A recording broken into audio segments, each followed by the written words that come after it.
0906 0101 2025 intro.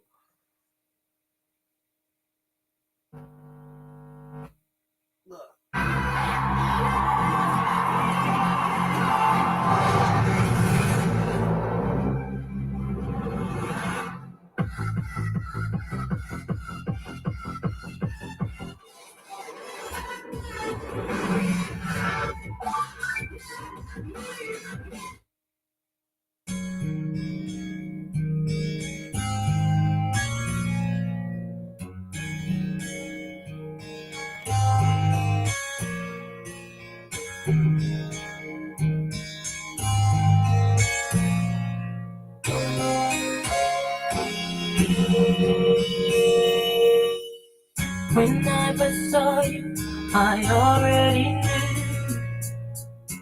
there was something inside of you, something I thought that I would never find.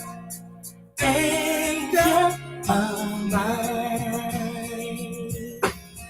I look at you, looking at me. Now I know why they say the best things are free. Gonna love you, boy, you are so fine. Angel of mine. How you changed my world, you'll never know. I'm different now, you help me grow. Give it to my life,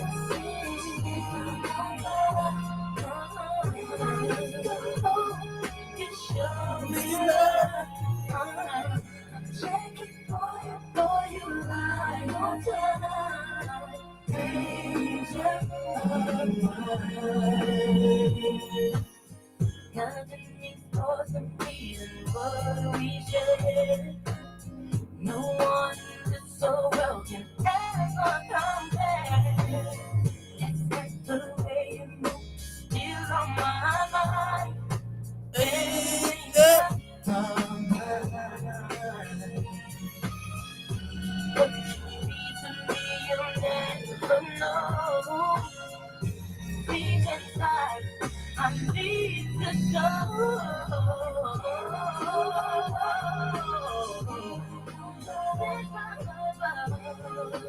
Oh, boy, you show me love. Checking for you right on time.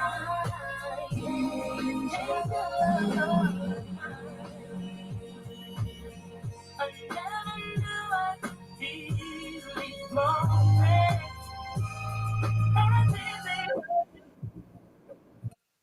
Every breath that I take, the love that we made, I only share it with you. When I look for you, I already knew there was something inside of you, something I thought that I would never find. Angel of mine, you came into my life, yeah. Oh, boy, you show me love. I'm checking for you right on time. Angel of mine. How you changed my world, you never know. I'm different now, you help me grow. I look at you, looking at me.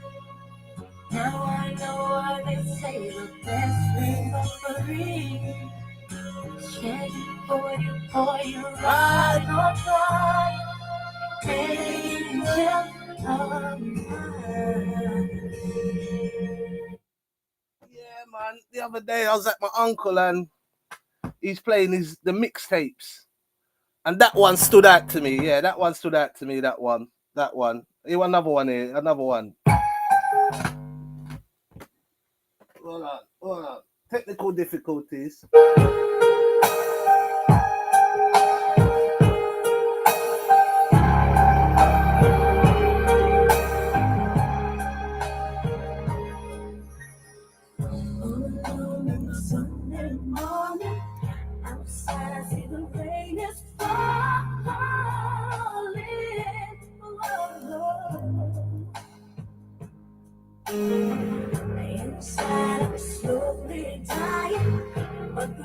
behind my crying.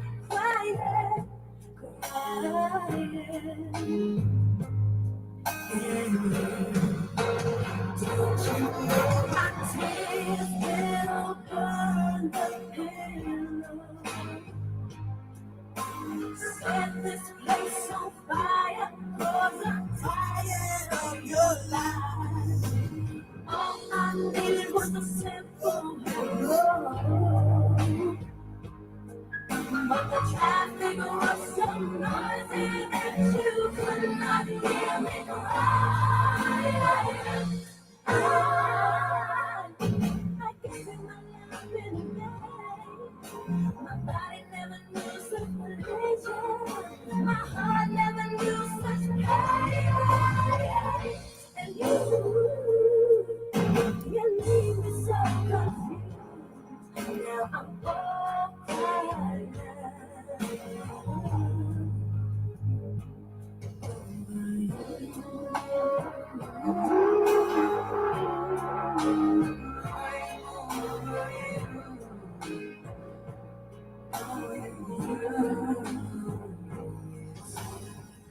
Never wanted to see things your way.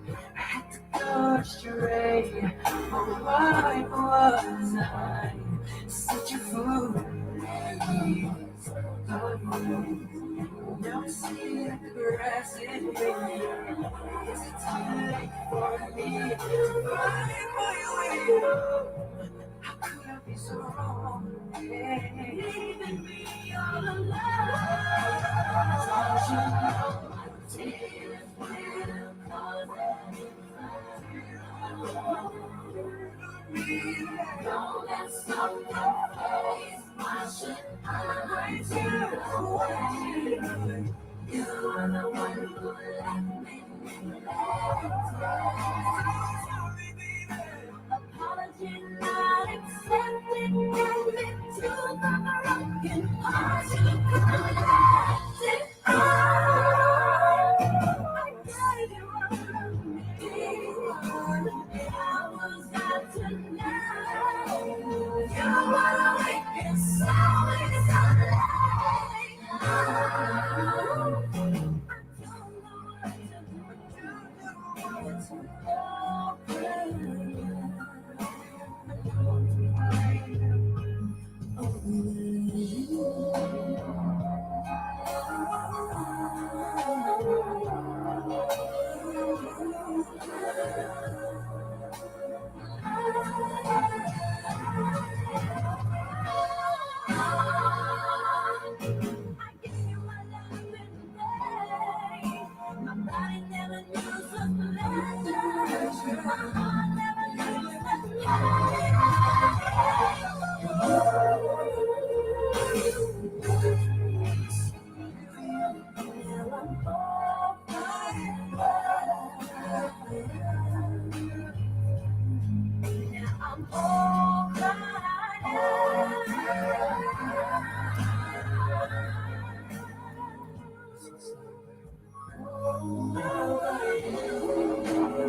Yes, yes, yes, people. Yes.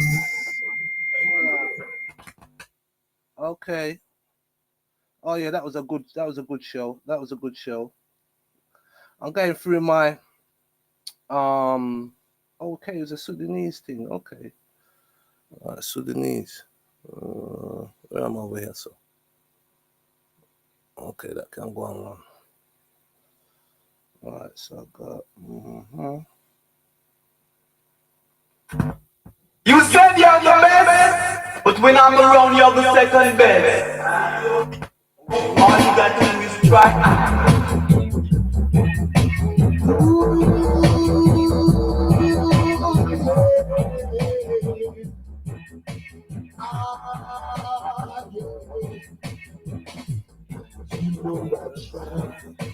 I try. But I don't know why you wanna treat me like that. Oh, yeah. I give you everything to please you. But it seems like you don't realize I try to let you feel good all the time. I give you all the things in my life. I try, I try. But I don't know why you wanna push me down. Girl, my love, worth more than money's worth. Please, you are my lover, so strong in this world.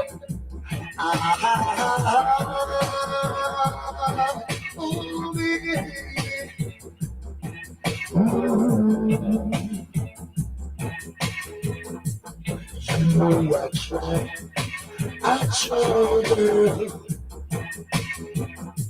I don't know why you wanna do me like that. I can't remember the good old days. Girl, you know when we used to stroll in the park. We were so much good lovers. We never had a quarrel. Everything was alright. But I don't know why it seems like another man in my life. You know I try, girl. But I don't know how you wanna treat me like that. Girl, your love means so much to me. And I feel it way down inside. Ooh, yeah.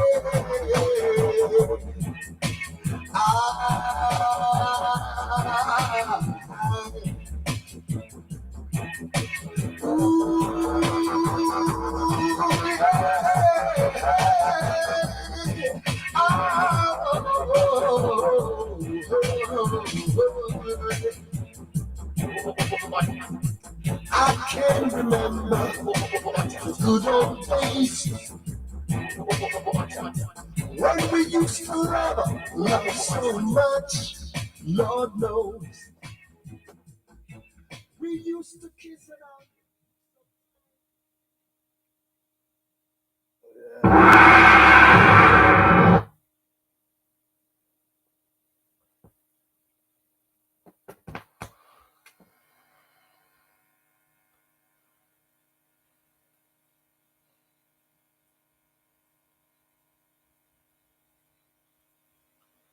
Blessings.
Keep my future bright. I will always blessings. Keep coming down. I will always blessings. So we are fine. I will always blessings. Keep coming down. He's my early. No reason to triumph over me. My body is gone. It shall be well with me. All my despair has always been there. Yes, a friend indeed. It's times of me. You can be lost, blessed rose, see you, come along to me. I've got your blessings, keep coming down. I've got your blessings, for me I'm found.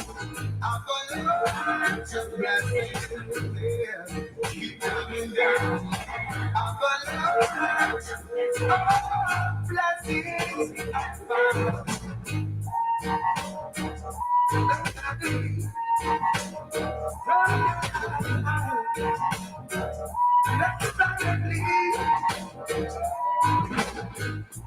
Shall never give my enemies no reason to triumph over me.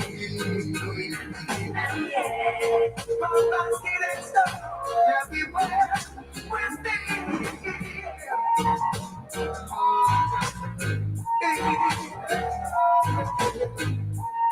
Today and here, counting my blessings, joy beyond compare. Yes, I learned my lesson.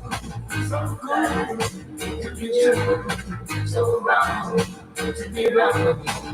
I made my stand, and this is my decision. I want to blessings, keep coming down.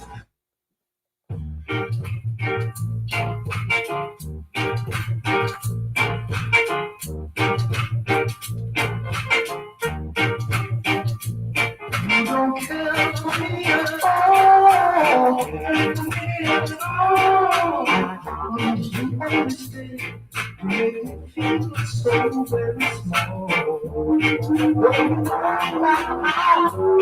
I gotta feel something somehow, and it's gonna be too late. Darling, you go in, go again. In front of all my wonderful friends, I'll be with you. You gotta treat me like you used to do.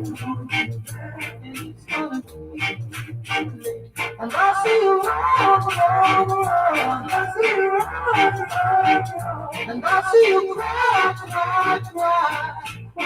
baby. But it's too late,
One yacht.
Yes, people.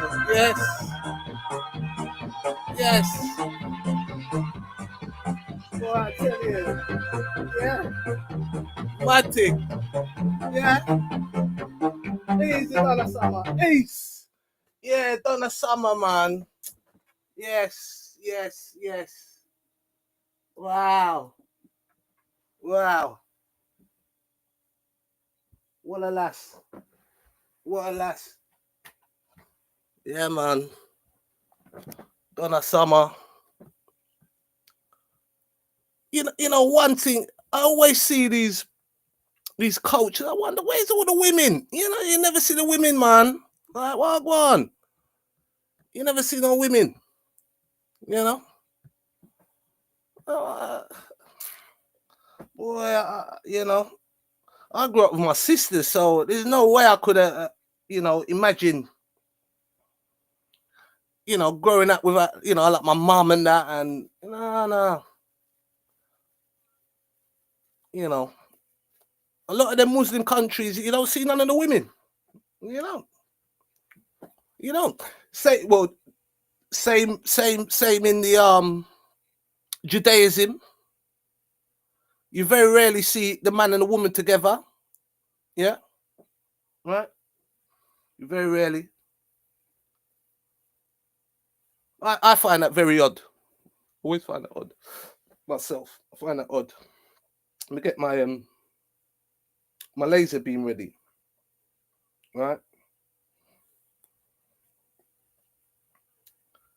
For me now, what happened last year, it can't run this year. So a lot of people got a pass last year, but this year you're not gonna get a pass. You see, you're not gonna get a pass because now there's no punishment. People don't get no punishment, right? So true, they take that no punishment now. They'll be doing things to you, right? That they wouldn't want no one to do to them. Okay, where's my laser beam? Hold on, right?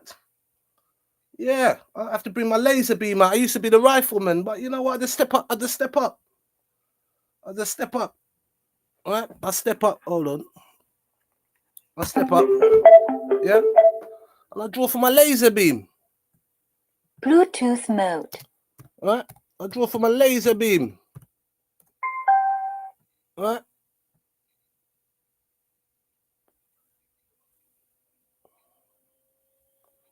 Right?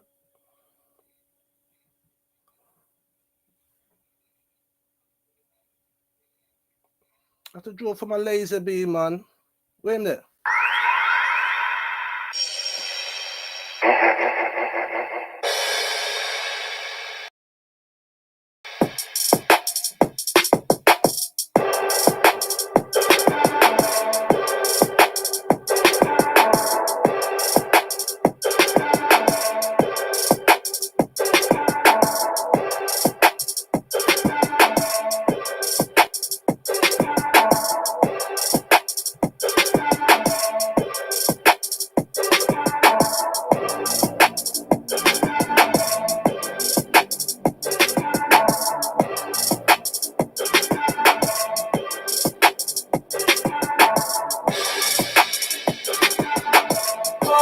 In my heart, I'm living my dream.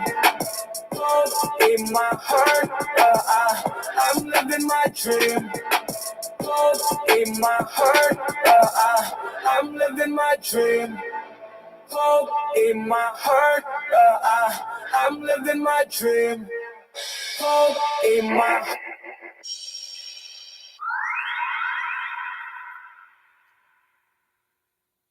Now, another defining moment of 2024 was drones the size of school buses. Riflemen. So this happened over New York, New Jersey, right? Likely the results of foreign powers spying on the United States, But for me, it was the size of these drones. Like, my gosh, the size of them, So now you know what I mean. You've even got like man from Far East A Far East ruler. You know what I mean? Got something to say. You know what I mean? Far East ruler, man. Man named Chang. Yeah, Chang. Right? Suggested that while the drums themselves are unsettling, he was more troubled by the fact that they could be a distraction for a greater threat. You're damn right.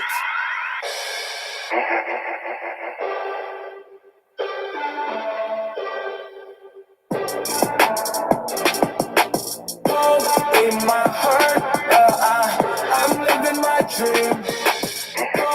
In my heart, I'm living my dream.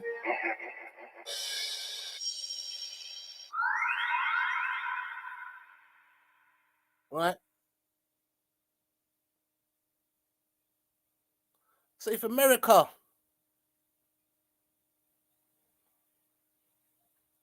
for America not to know what's going on, or for not to tell the people the truth, you know, you must imagine we're living in an age of I don't even know, you know, it's just craziness. Just craziness.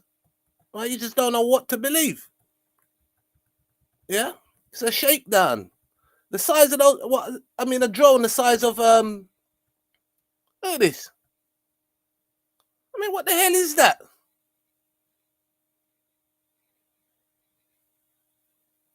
Yeah, Trump was right. Shoot the thing down. Shoot it down and see what I got. That's what I'm trying to say, man. Yeah?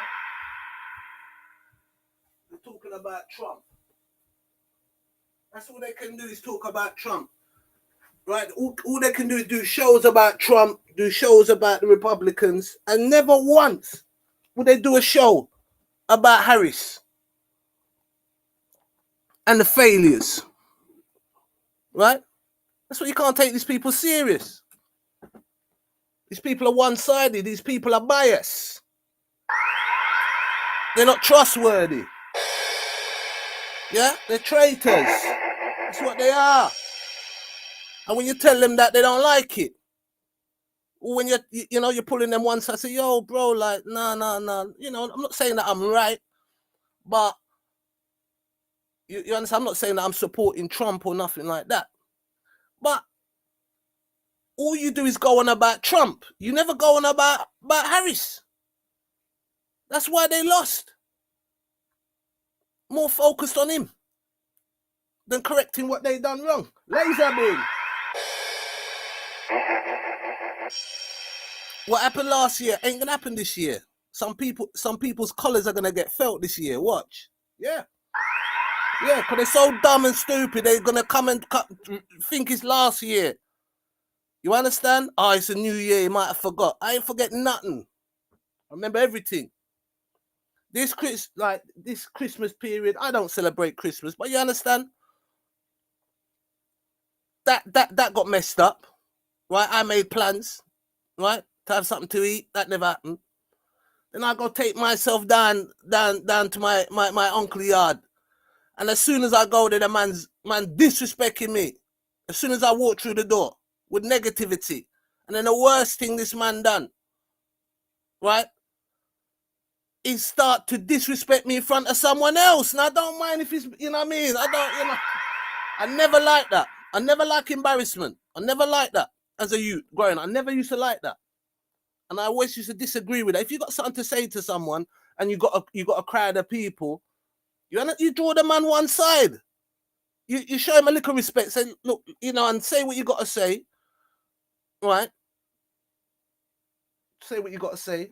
You don't disrespect people in front of people. That made me think to myself, these elders could not live that nowadays. They couldn't live. You understand? Man would wipe them out. Wipe them, laser beam. You know, I'm not a man that, you know, I'm not a violent person and thing, but, you know,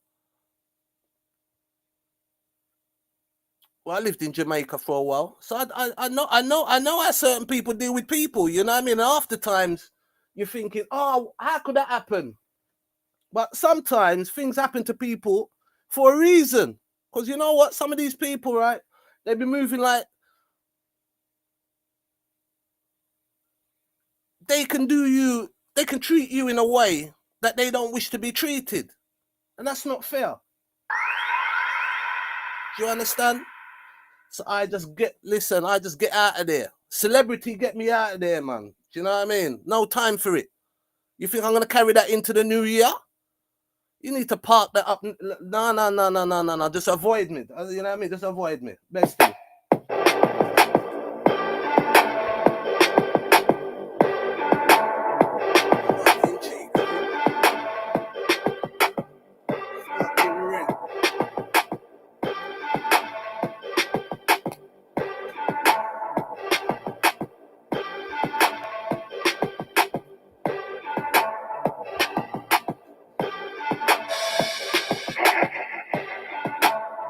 Nah, I'm not saying that these things are like extraterrestrial, but I find it difficult to believe that's a drone. Like how big that thing is, and it's up in the sky. You know, look at all these lights and all this.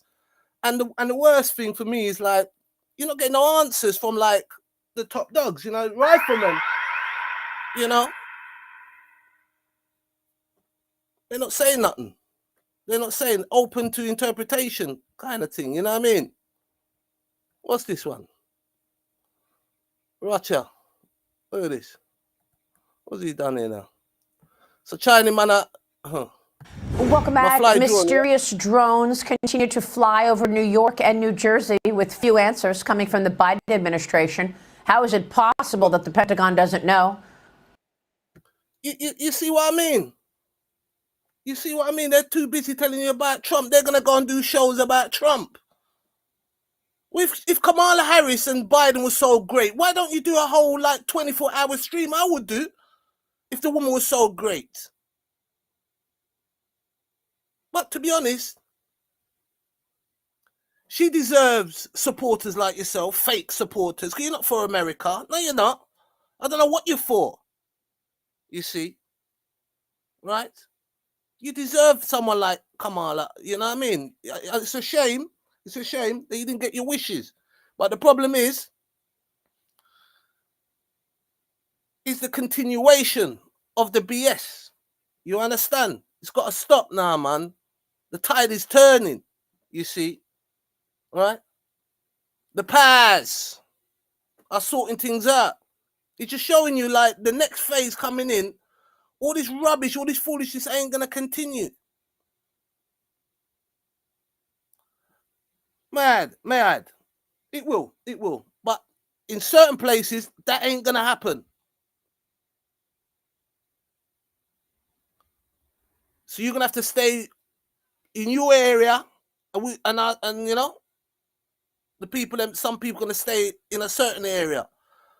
And that certain area, none of your BS is going to work there. You're not even going to be allowed to come there. And if you come there and you leave, you're banished. You're not allowed to come back. How can someone leave their country? Leave their country. Now, this ain't my country, but it's happened to me many times. Yeah? Man just come to this country trying to tell me wagwan. Right from laser beam. You see me going to your country telling you wagwan? But after me not bright. Rifle. You know what I mean? Who are these people? This is what I'm saying. They're mentally ill in their head. You see? They're brainwashed all the way down where they are. Thousands of miles away, the UK spellbound the people. They're spellbound. And with all the technology going on nowadays, the people won't even do a little research and check what's going on. Nah, they think they know better. Their way's the right way. And their way at home is not working. And they want to bring their shit here. You see? It's foolishness. If you leave your country, you can no longer say that you is a pro person for your country. You have left your country. In some countries, like the one that we're going to be building, you're a traitor. You're not allowed back. Go back up there with them people there where you want it to be. Don't ever come run back here. Don't run back here. Laser beam for you. Laser. Listen. One more for the... Wipe them out. They serve no good purpose. Bloody cheek. There's no respect, you see. No respect at all.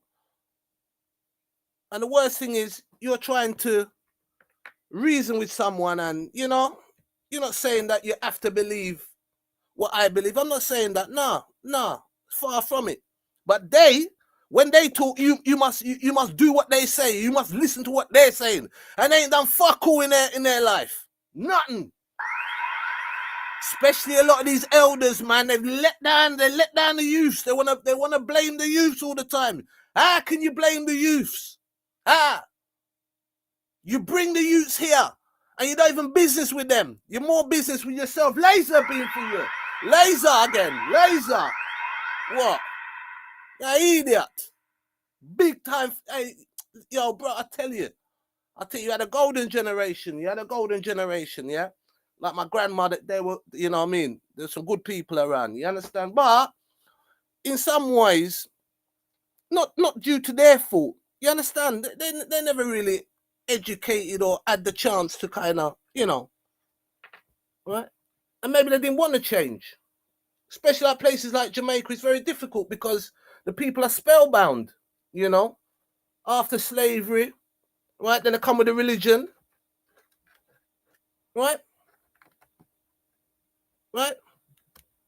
I had a conversation, right? You know, I'll be listening in. Now, the English man's on the panel, on an American man panel, yeah? And he's going to say that he's going to, you know, he's got his ideas of how black people are going to move back to Africa and build a great nation. Now, the Americans, yeah, the American guys on the panel, they're saying to him, how are you going to do it? So that's where the first problem is, because I tell you that all of them, right, they're banished. All of them, every single one of them. The Englishman, I tell you, there's going to be a lot of filtering out. I tell you that much. There's going to be a lot of filtering out to go forward. Can't have these people around. You understand? Can't have them around. Now you got 5 people on a panel, and you're going to turn to one person. No, it's not supposed to work like that. 5 minds is better than 1. All come together. But it's showing you the problem with us. One of them even said that no man from the UK could run the FBA. Well, let me tell you something. Nobody wants the FBA. You can stick that up your ass by FBA. What's FBA done for me over here? Well, you get this thing twisted, man. Don't pass your place, man. Yeah, keep it jiggy, bro. Keep it jiggy. It's like some people think that they're better than you. So if they're so clever, if they're so smart, how come they ain't sorted stuff out? You see? Now, the real reason why black people can't get, because, you know, at this time, it's not our time to reign. It's not. It's our time to suffer. It is. It's never going to work. I done shows about it, and it's only now I realize, say, yo, that will never work. Not right now, anyway. Drastic changes has got to happen. Drastic. You understand? Some's got to get wiped out. Laser beam. They got to come up. They got to come out of here, man. Yeah, you cause enough trouble. Bye bye. You know what I mean? Shift along, laddie. The cheek of it. The cheek of it. Before we pull together, you see? Even on the continent, it's a madness. It's a madness. Man's leaving the continent. I mean, honestly, you know, it's not to say that you're going to better yourself. You understand? You're so brainwashed, so spellbound by your religions, right? And your politics, and your greed, yeah? All your 7 deadly sins. You break all the commandments that you have. You disgusting people, you. And then you want to come and look at other people, right? and look down on them like to say, oh, you're not Muslim, you're not Christian, you must. Hey, listen, 1,000,000,000,000,000 times better than you. Billion times. Hey, you ain't got nothing on me. Until I see, right, peace in this world that is run by Abraham, then none of them can come talk to me. And it's no disrespect, but don't try diss me. Don't try that. Just keep it moving. You ain't going nowhere. You lot a bunch of sellouts, because you're not even sticking to the code. Laser beam. Oh. I'm not buying it. Local government officials continue to evade answers as far as the origin of these drones. They're being compared to the Chinese spy balloon that flew across the entire country last year. Meanwhile, a Chinese citizen living in Los Angeles is under arrest this morning for allegedly using a drone to take images of Vandenberg Space Force Base in Santa Barbara County. Joining me now is Gatestone Institute senior fellow and the author of Plan Red, China's Project to Destroy America, Gordon Chang, back with us. Gordon, great to see you. Thank you so much for being here. What is your reaction to these drones? Do you think these drones are Chinese drones surveilling America? These drones and this activity is too large, too well organized to be the work of lobbyists. And that sort of leaves foreign powers. And it could be Iran in connection with China. But clearly somebody is trying to absorb our attention. And Maria, the thing that really worries me is that if they're trying to draw our attention to these drones, the question is, what are they doing elsewhere in our country? So we could very well get hit. And by the way, that's half the problem. Right now, you see, that's half the problem. People are distracted with certain issues. You understand? And he's right. It is a distraction time. It's a distraction time. It's a time of secrecy, and what's happening is it's slowly being revealed. You see, the time is up. The time is up. So now and again, you're getting a little hint of what's gonna happen. You see, that's why they're all erratic like that. That's why they're erratic. Because the time is over. All this BS, you understand, all this negativity, all this sacrifice, all them things what they're going, all their spells, right? It's being revealed. It's being revealed. And he's bloody right. It's all a distraction. I don't think that Chinese national should be put through the civilian justice system. This was a military violation. Person should be in a military brig because clearly the civilian system can't process these people properly and quickly enough, and we need to take them off the streets. Well, I mean, this has been weeks. You know, at this point, it's really not right that the Pentagon has not given us more information as far as these drones are concerned. Of course, everyone's going to just start speculating. We need some real answers from the Pentagon to really understand what's going on. I mean, the fact that China is surveilling America is not a secret. Everyone knows that that the surveillance programs are in place. And they're once again around our military bases. But we're not getting any answers from anybody. Meanwhile, President-elect Trump reportedly inviting Chinese President Xi Jinping to attend his inauguration next month. This is according to CBS. Trump invited Xi back in early November, right after the election. This invitation comes as trade tensions intensify between the U.S. and China over proposed tariffs. The move would place a 25% tariff on Canadian and Mexican goods, plus an additional 10% tariff on imports from China. Xi Jinping has warned the U.S. against renewing a trade war, saying that there will be, quote, no winners. Chinese authorities are considering a weaker yuan heading into 2025. Beijing says it's even willing to plunge deeper into debt and use stimulus needed to counter Trump's plans, Gordon. So you've got a lot of conversations, economic conversations underway between China and the United States. And yet it's all in the face of these surveillance programs in our face. Your thoughts on President Trump inviting Xi Jinping to the inauguration? And, you know, you don't know where Trump, nobody near Trump is in terms of all of these issues. I mean, he's tough on things like tariffs, and then he invites Xi to the inauguration. I think that's all behind. What do you think? It probably is. But remember, this is the Xi Jinping who deliberately spread COVID-19 beyond China's borders, killing 1.2 million Americans. This is the Xi Jinping who each year, with malice aforethought, kills 70,000 Americans with fentanyl. This is a Xi Jinping who runs a regime that steals $500 billion of U.S. intellectual property. Yeah, that's another big problem. You see, that's another big problem. That fentanyl. Yeah, I'm telling some people. Yeah, not once have they done a video about fentanyl. These people that said that they're for America and all that, because you're really talking about the whole globe. You see, because if it can get into America, then it can get into any other country. You see, right? This fentanyl. Now, the problem is it goes into other substances, you know what I mean? So you know, where you might even say, I'm gonna roll up a spliff. You don't know. It could be laced with fentanyl. You understand? You know, it's a deadly drug. But it's ironic because the UK, right, to destroy, right, all the intelligent people in China, they never done nothing apart from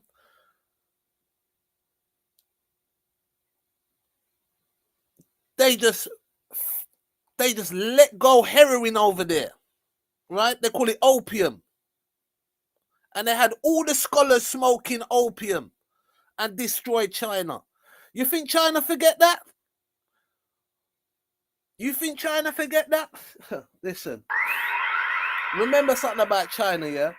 China, Ma, right? President Ma, right? Right? One of the founding fathers of socialism, right? You have the bad man when Lenin was the original, yeah. But to put it into practice, China put it into practice. China got rid of all their religions. At one point, China built a wall. China isolated from the whole globe. Yes, as well, it was because of Genghis Khan. Boy, what a dangerous man that was.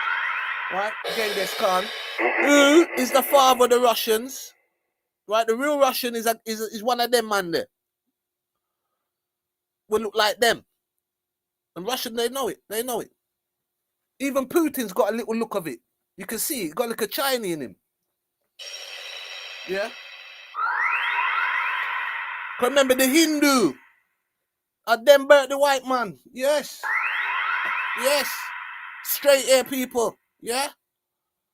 They're very similar. And in actions as well.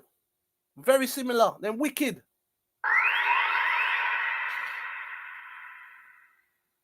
So China hasn't been spanked for that because they're all scared of China. Okay, they've got billions of people over there ready to just unleash them on us.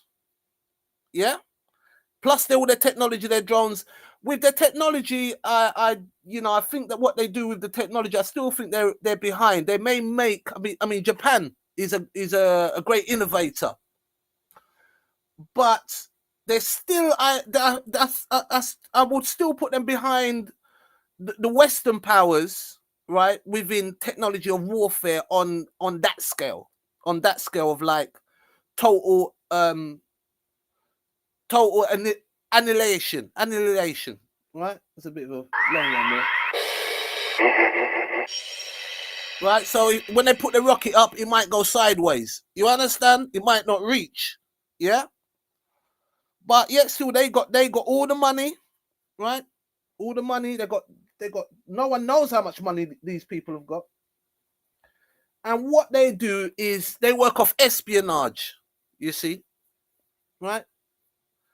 And all these things was taught to them.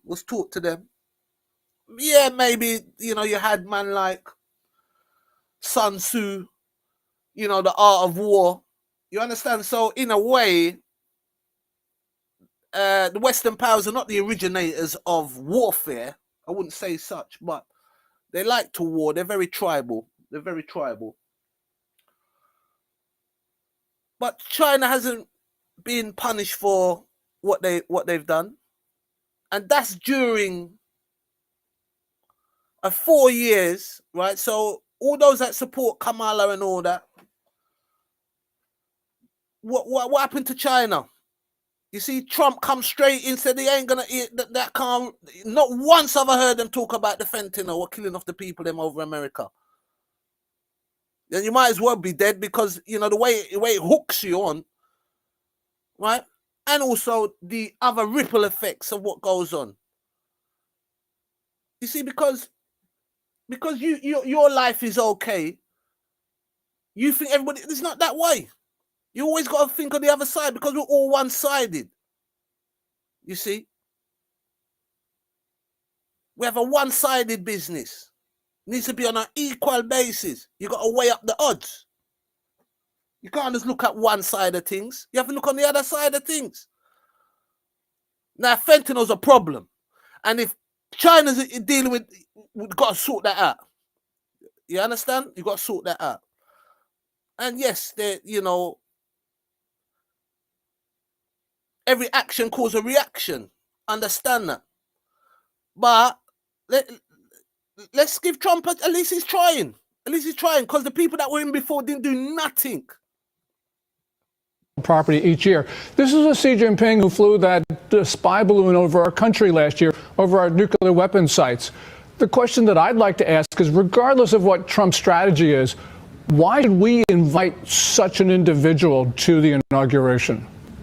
Yeah, I mean, I think, I don't know. I mean, we haven't gotten a comment from President Trump on why he extended this invitation, but we know that China is ramping up its war on the United States. I mean, certainly semiconductors, it's taking aim at NVIDIA.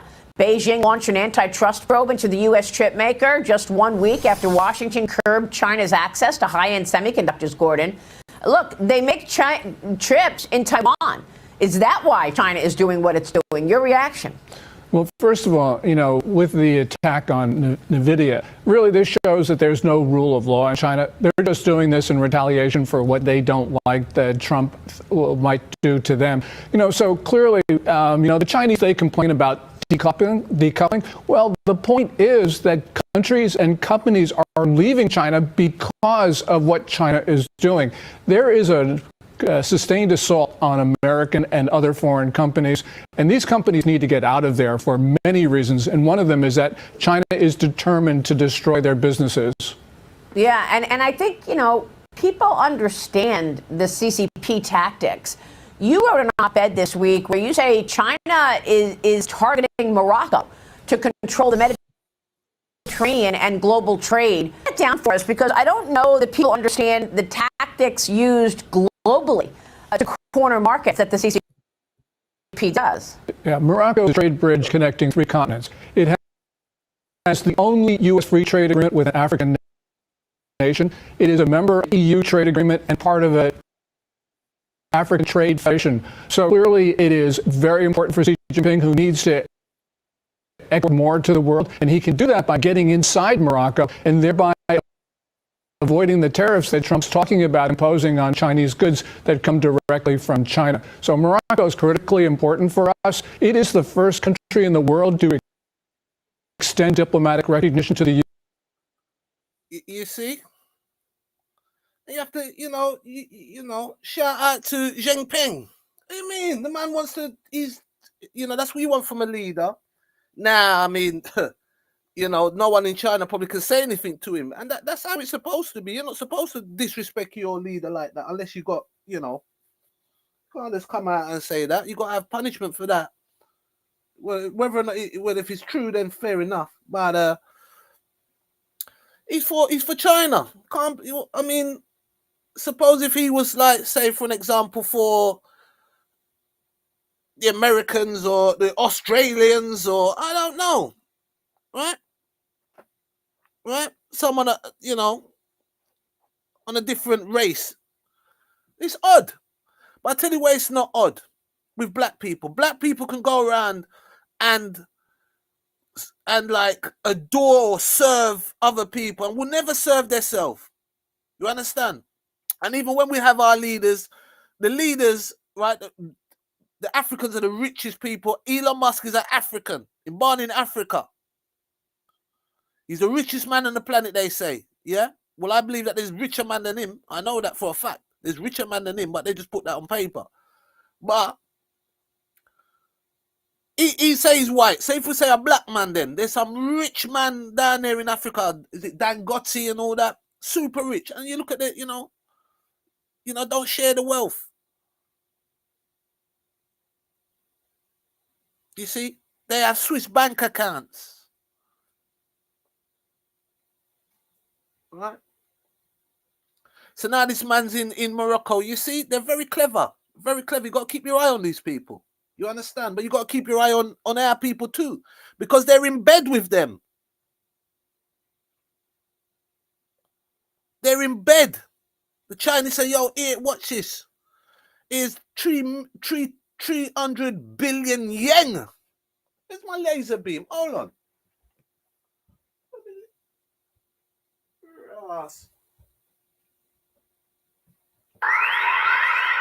They're spending yen. Right? Plus all the goods around, you know what I mean? Right? Now also it has impacted China. You know, China's destroyed their country, right? Due to one of the deadly sins, the greed. Yeah? Due to greed. Right? Because them greedy. Like most leaders. They're fleecing their own people. Yes. They can't do nothing about it. The secret police come knocking at their door, you know what I mean? Take them to undisclosed location and hide the chopsticks in places where you think was not possible to be hidden. Right, woman? Right? So they don't muck about. You see? So now he's in Morocco. You see what I mean? Right? So if they've destroyed China, which is such a huge place, right? They've depleted all their minerals. What do you think they're going to do to Africa?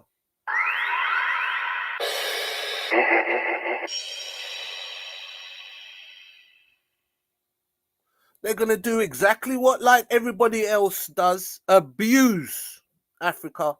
Abuse the Africans. And no one's going to stand up. We're just going to take it like how we always take it. Right, man. You see? Because we've got a lot of sellouts. You see? I believe a lot of these people look at the black man's history, study the black man's history and say, never be a black man. Never be in that position.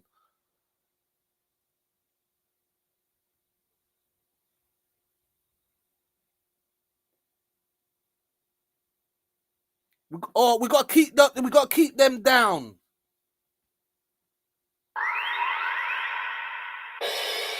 Give them some luxury goods. Give them a car to drive. They, when they get in the car, they feel nice, They even start to look at other people and go, I'm better than you because I'm driving a flashy car that your car even, no black man can't make no car to rascal. But you love drive car. And then all the minerals that make the car is from Africa. Still don't get nothing from that.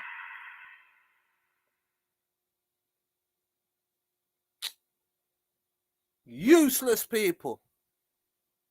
Now, to move forward, you've got to own up to your mistakes. It can't be... It's done with. That's done now. Time's over. It's a new phase coming in.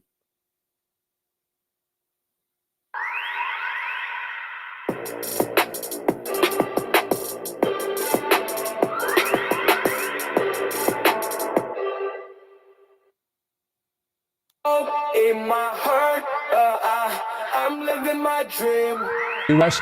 Trump had great foreign policy in his first term in trying to work with Morocco. So I think that we can counter what China is doing. But the other thing is that Xi Jinping is in Morocco because he wants to help Iran close off the Mediterranean Sea, and we should not be allowing him to do that. So I hope that Trump puts Morocco at the top of the agenda in his first term. Yeah, I mean, look, we'll see how this relationship plays out. But most people, including Christopher Wray, who's now resigning, will tell you that China is our #1 adversary. I think Trump knows that, and that first dinner that he had with Xi Jinping years ago at Mar-a-Lago, he dropped that news that they were sending 13 strikes to Syria, and that was also by design. He did it during dinner and chocolate cake, so maybe that's also part of his thinking in terms of inviting Xi to the inauguration. You know, starting soft and nice, but then dropping the news of sanctions or, you know, or more tariffs. Well, well, look, man, he's right. And how can anyone like disagree with that?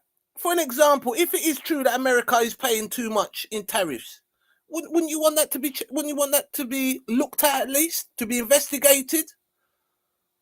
And then if it's proven, then you say, okay, Trump, you got that wrong.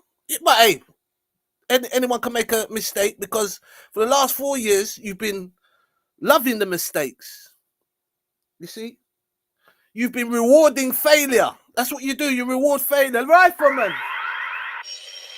Ain't no rewarding no failure now. You made a big mistake last week. I see who's who. My eyes were open. But I was taking it, you know what I mean? I was taking all the body shots, you know what I mean? Yeah, taking all the body shots, and people doing all kinds of, you know, taking the mick. But hear what? I'm starting off positive and strong this one, you know what I mean? I see it, you know what I mean? I'm like, no. You know, enough's enough now. You understand? Already the man is making waves. And the man even said it. He don't have to do it. He's 82 years old. 82 years old. He wishes someone was better than him. I know, he said it out of his mouth. It just shows you how poor the leadership in America was. Same like here in the UK. You had Starmer. He's weak, right? So I even said that they might as well get Boris Johnson back, because although he's not the greatest, I know, but he's better than them lot that's there. He's better than them lot. Right? I've got another story for you. I've got another story because, you know. Well, you mentioned Syria, and in the Middle East, the perception is that Trump really is trying to make nice to both the Russians and the Chinese because he wants to make a deal instead of confronting them. And it's not playing very well in the region. So I hope that the region's got this wrong. But we've got a problem in the Middle East because of Trump's outreach to China and Russia. All right. We will be watching that angle for sure. Gordon, thank you. Gordon Chang joining us. Yeah, man, big up Chang. You know, big up Chang, you know, big up Chang. You know, because China, you have Chan, you have Chin, Mr. Chin, and I think China was named after Mr. Chin. You have Wang. You know, I love my martial arts. You know what I mean? Yeah, you know, yes, love it. Right? You have Wang and the breeze. I tell you what, right? It is, you know, that's what another reason why I come on early yesterday. And I was in bed. I was in bed when the fireworks come on. I was in bed and they woke me up. There was a lot of fireworks, then it just went quiet. You know, it just went quiet. It's like, boy, these people are so dry. You know what I mean? They're so dry. But nevertheless, they managed to wake me up and I had something to eat. But so that's the drones, yeah. That was one that I kind of overlooked. You know what I mean? The drones, yeah. Right. Now this one here, right? You see. Now this one, Marcus Fakana, yeah. Medical brethren from Tottenham, my old area, yeah. Yeah, man. Shout out to T. See? Shout out to all of London, you know what I mean? I ain't got no beef with no one, you see? I ain't that stupid. You know? But this boy here now, right? Right? I don't know how they end up in Dubai. Now, they could give you as much money as you want and stuff like that. Let me tell you something, right? You ain't wanted over there. Let's be clear. Let's be clear about it. Let's not hide behind the bush. By the bushes. Right? You know what I mean? Now this young lad went to Dubai and you know the silky thing? You know what the silky thing is? Yeah, the thing's silky. Silky aya. Mad things going on, yeah. I'm telling you. What? Let me ask you something, right? Why do you think Asian men have so much picnic? Have so much youths? Because the women's thing is silky. It's silky. And they love black man. Yeah, they love a black man, you know. My brethren K tell me, say yeah. My brethren K from up by not from Popular. Yeah? Come we have friends from all different races, yeah? And K's my brethren, shout out K, yeah? My brethren K. So I used to check K.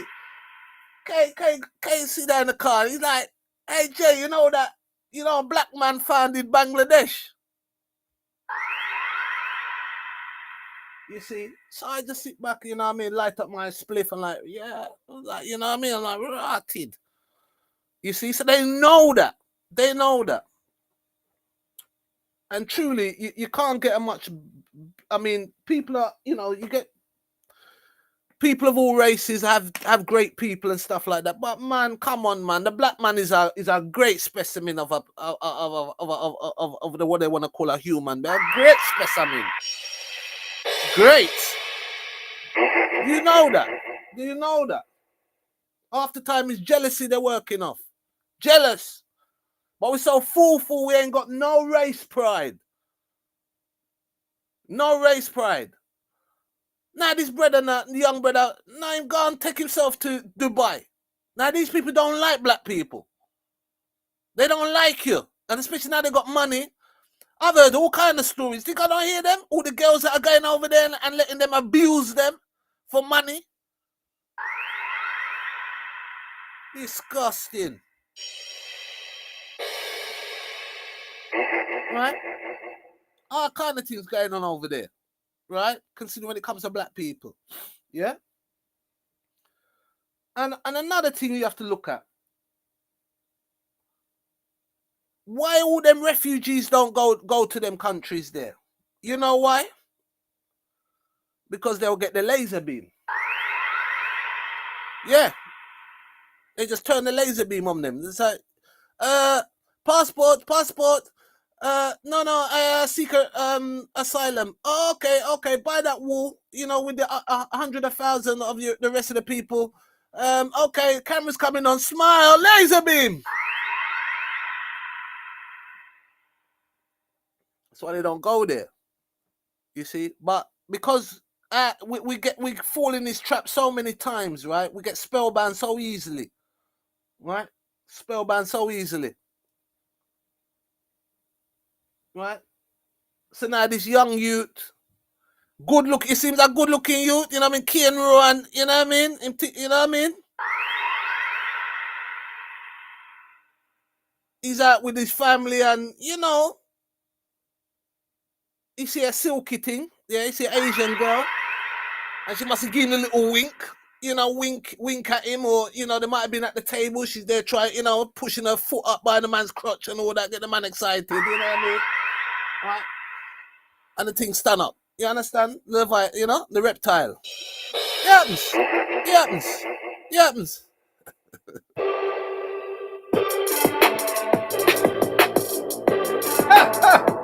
Silky.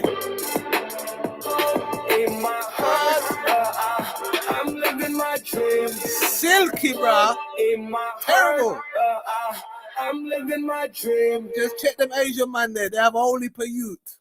Yeah? Watch them. They're not easy. They're rampant. They're rampant, them man there. Oh, my pigeon has come to check me.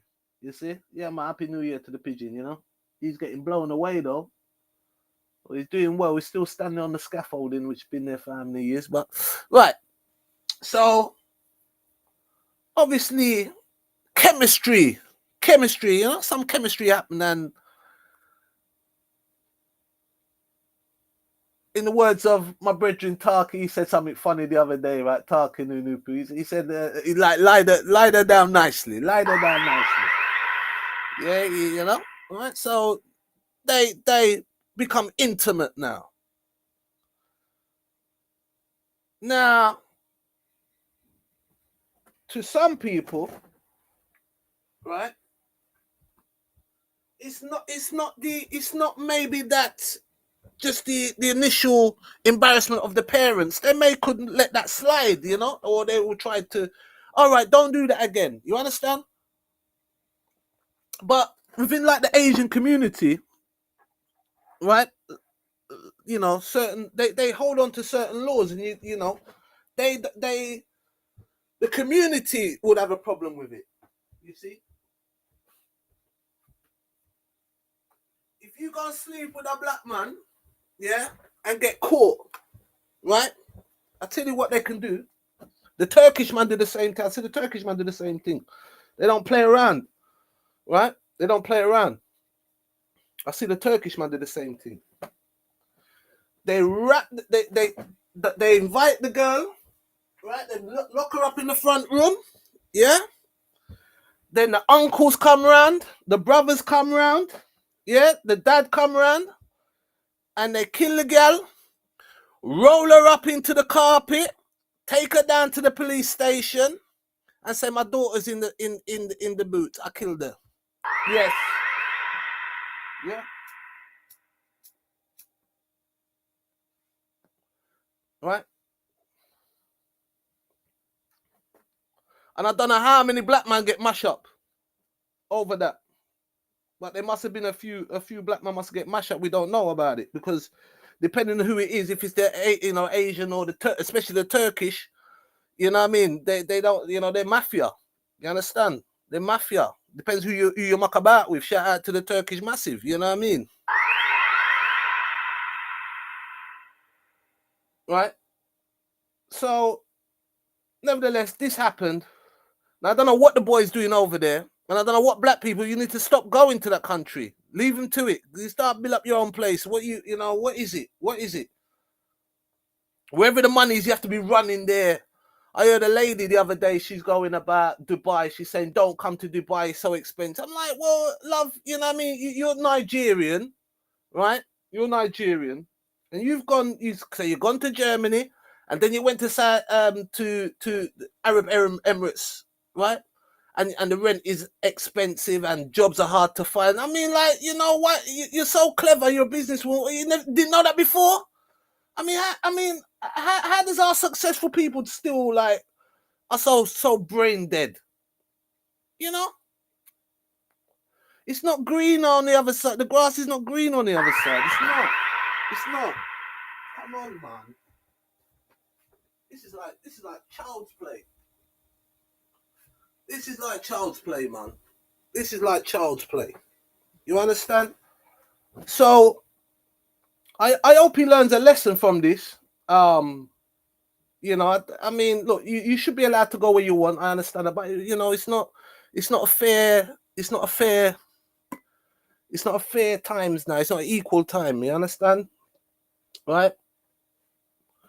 And people want to go on like it don't happen. You know, black man life hard, and it's about to get even harder. Right? Now, also, what I'm upset with is the response. You see, another little fake man here. Right? This brother here. Now, this man's supposed to be the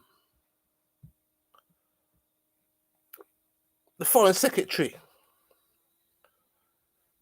And he said that on the website, it tells you, you know, you must abide by the law, which is right, which is right, which is right.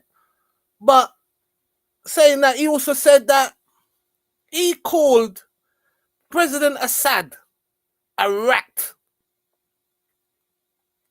He's also cursed off Trump, right? But true, all this time, this man has been in politics. Not that he would have been able to make any changes, but to act like you're for us. I mean, come on, man. And you're showing it again. There's no support for the young lad. That lad should be. The UK should have sent the man down there. Yo, give me back the youth. Don't worry, we'll put him in jail or whatever. You understand? Right?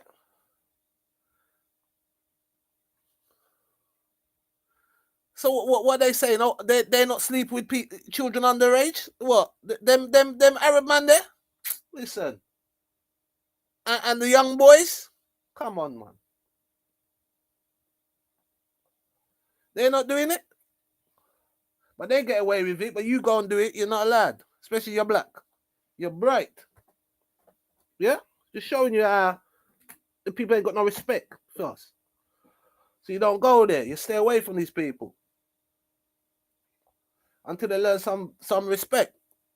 Laser beam. I bet if they got a laser beam, yeah, then you know what I mean, they wouldn't do it. You see, we don't do the tooth for the tooth business. No, we do tooth for teeth. When someone disrespect, get laser beam. So Lammy didn't do nothing. He didn't do nothing in my eyes. He didn't do nothing, and he said he's not going to do anything. So that lad now is going to spend his time in jail, right? He's going to spend his time in jail, right? So as he started his sentence, have they got an audio here? Normally have a look at audio. Oh no. See no. Okay, they ain't got no audio there. I don't want to do too much talking, man, because it might get dry. Right, so they're saying that they are supporting a British man in the UAE and are in contact with his family, you know. So Mr. Fakana, right? And he's received backing from members of the public, great. Change.org petition calling on the government to offer him a stronger support received more than 40,000 signatures. Also a fundraiser's happened, 35 grand there, which is good. With Games of Thrones actor Kit Harington giving 500 quid. Well, that's all right. It's only a monkey, you know what I mean? Right? At least it's something. At least it's something. Right? So people not happy. I'm not happy about that. I'm not happy about that. But that should just show you that what? You have to just try, you know, you have to get out of here and make, you know, or make steps to, you know, for a start, you can just boycott that place. Boycott it. You know. You're not wanted there. You're not wanted there.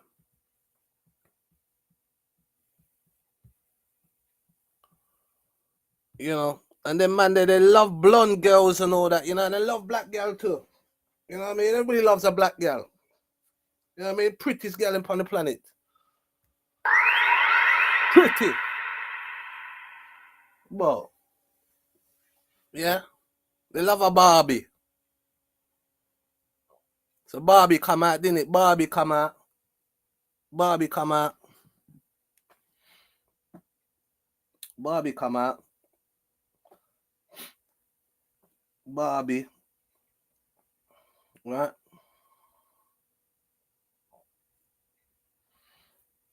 There's a lot of things happened last year. A lot of things happened.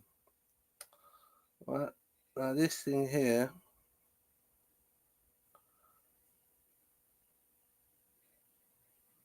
All right. You know what? Let me get this up. Let me get this up. What I got on my phone. Yeah. I'm gonna pull it up here. All right. I'm gonna pull it up here.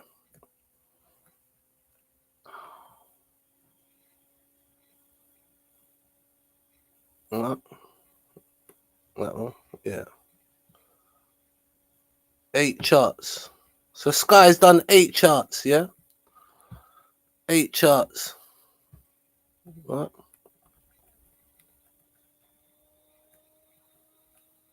$2024 in charts. Let's see what I've got.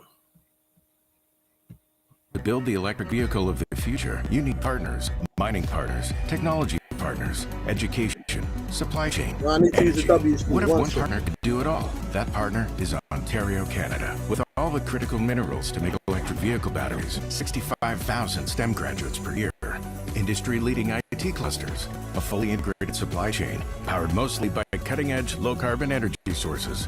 Ontario, your innovation partner.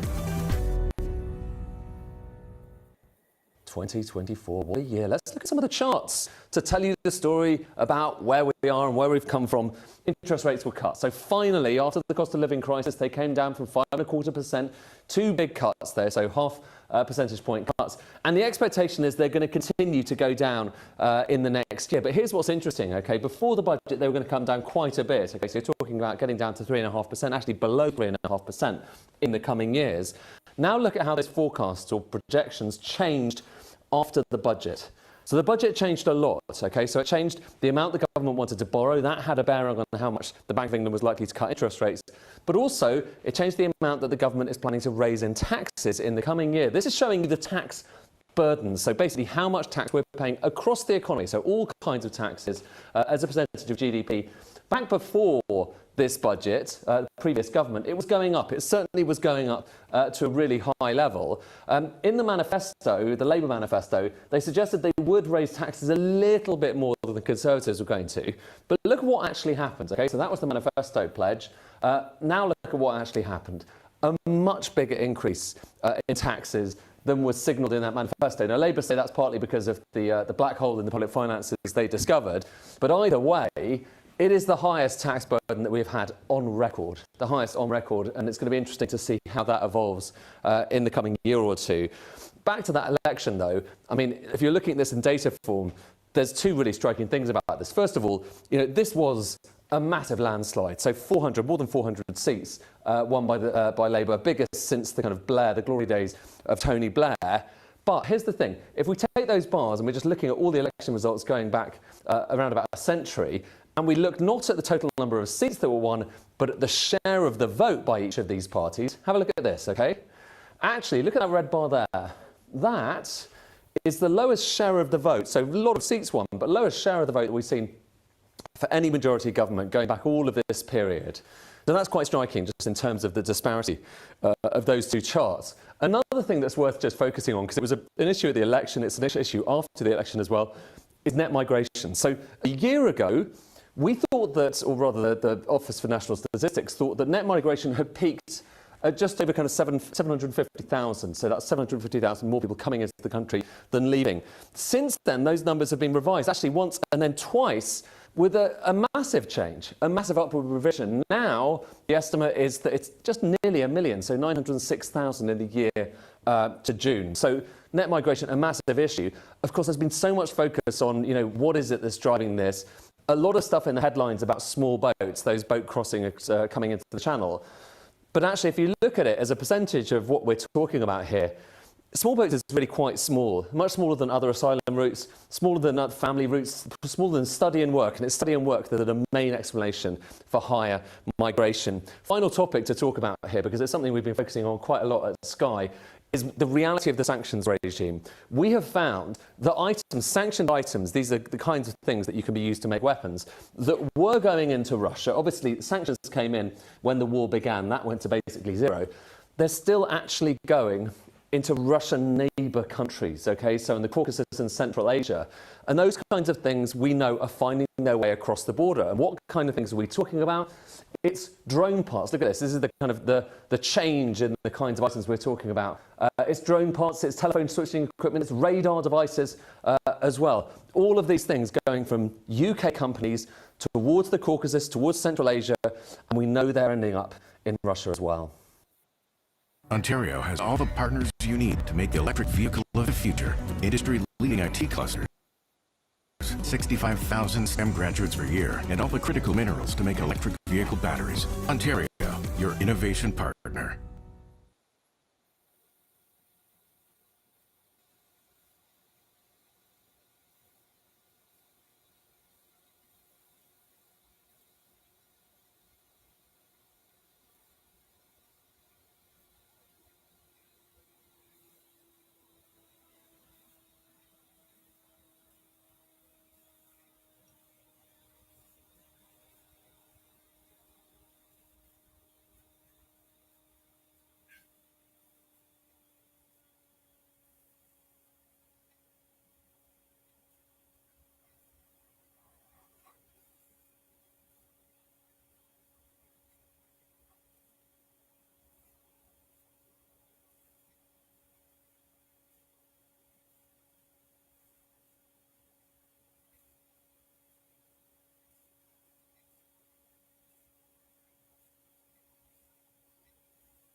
Yeah, excuse me for that, man.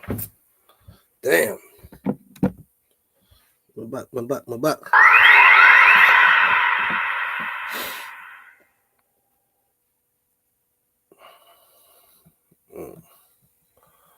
I got the next one. I want to look at this one that I overlooked. Let's see this one. Solar flare. Oh, what am I gonna say? What's up with this? Hold on, stop that.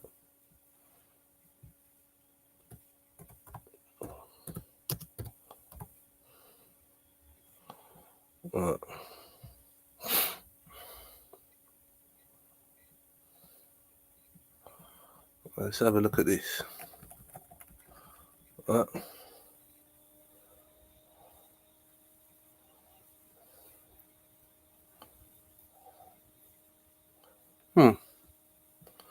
Should go for this one. Let's go for this one. X-Flare players give us some holiday fireworks, and it's all in time for New Year's.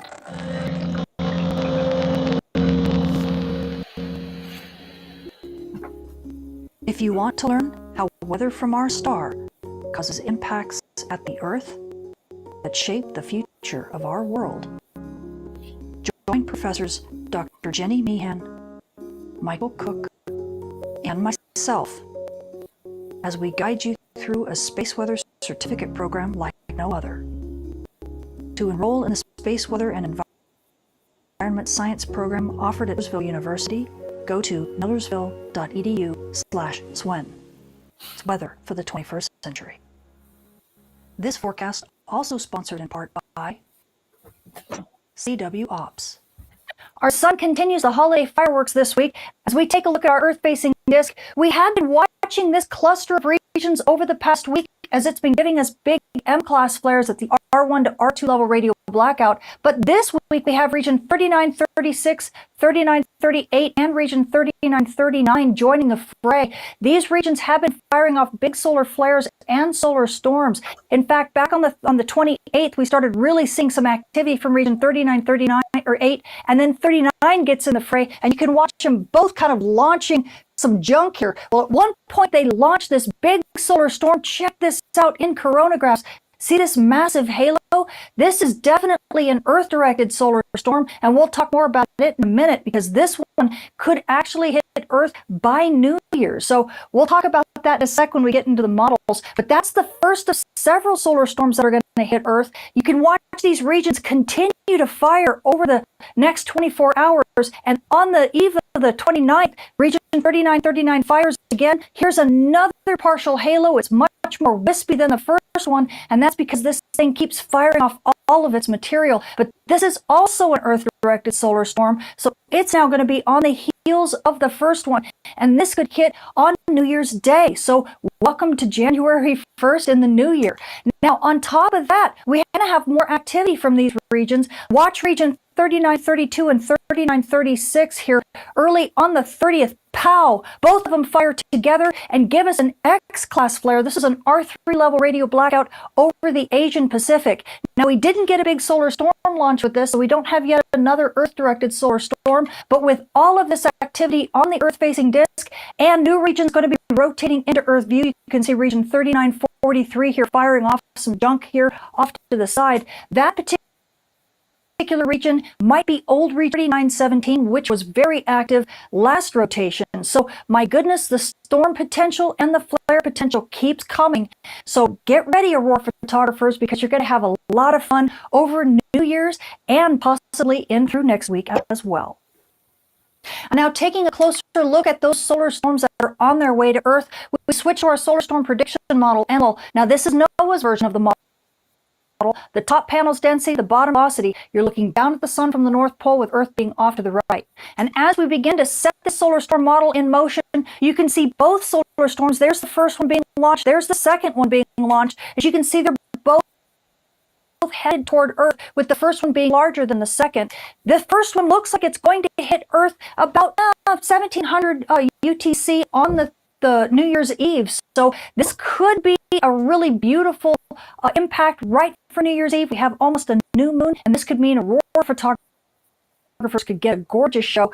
After that, if we take a look at the intensity here, you can see just shortly thereafter we get the impact from the second one, and that one will be about 600 UTC on New Year's Day. So this is what NOAA believes will be the impact. You got a nice little window there. So let's hope that that's the case. If we switch to our NASA's version of the model, again, you're looking down at the sun from the North Pole with Earth being off to the right. As I set the solar storm in motion, you can see these two solar storms being launched. The first one looks like it's going to hit Earth right here about noon on the 31st, so that's a little bit sooner than what NOAA believes is going to be the case. But the second solar storm, if I can get it to move forward here just a little bit, let's see, move forward for me. There you go. That solar storm looks like it could hit really about midnight. So essentially, as the clock strikes 12. So aurora photographers, either way, whether it's going to be kind of earlier on New Year's Eve through New Year's Day, the window is pretty well set that we're going to have some decent chance for aurora here over New Year's Eve and New Year's Day before things calm down. And again, could have a bigger chance for more solar storms later in the week because we do have new active regions rotating into Earth view. Now, switching to our moon, we're now passing through the new moon, with the new moon being on the 31st, and by the 5th, the moon will still be about 45% illuminated. So, United Sky Watchers, if you want to catch some dim objects in the sky, like, I don't know, maybe some aurora, well, now is your perfect chance. Now, switching to our solar storm conditions and aurora possibilities over the coming week, we are anticipating the hit from those two solar storms that are on their way to Earth. We expect the first to hit on New Year's Eve, so at high latitudes, NOAA is expecting severe storm conditions. In fact, we could see G3 levels. We have about an 85% chance of that severe storm at high latitudes over the 31st, and then major storm levels on the 1st, so New Year's Day. So we'll still be storming, but probably at the G1 to G2 level. And then things will begin to settle down after that. But aurora photographers, remember, we do still have a lot of chances for solar storms with a lot of active regions that are very storm producing right now. So don't expect that at the end of this week that this forecast is going to be worth anything. It probably won't be unsettled. We'll probably have more stuff coming at us. Now at mid latitudes, well, we're only expecting major storm conditions over New Year's Eve. That's G2 level. In fact, expecting about a 50 chance of maybe a G2 to G3 level. We'll see about that. Things should settle down to at least minor storm conditions by New Year's Day, but again, still a lot of aurora for you aurora surfers. And with that new moon, the aurora should be very bright. Then again, we're going to be calming down, but again, keep your fingers crossed because we could see more solar storms being launched easily over this week. And now switching to our solar flare and dayside radio blackout outlook over the coming week, we are sitting well into the 200s for solar flux this week. This is because we have so many active regions in Earth view that are big flare players. In fact, we've got severe noise on the dayside radio bands, and that's easily going to continue over the next few days, possibly through the rest of the week before things settle down. Hopefully things will settle down just a little bit as a few of these regions rotate to the sun's far side. We're getting about an 80% chance of M-class flares. This is at the R1 to R2 level radio blackout. And about a 30% chance of X-class flares. This is at the R3 level radio blackout. Likely because we keep getting these flare pairs. Multiple regions keep flaring at the same time, and that really boosts that radio blackout level. And that's going to continue easily again through the next few days, possibly for the rest of the week. It's going to depend upon what we have on the sun's far side that's rotating back into Earth view.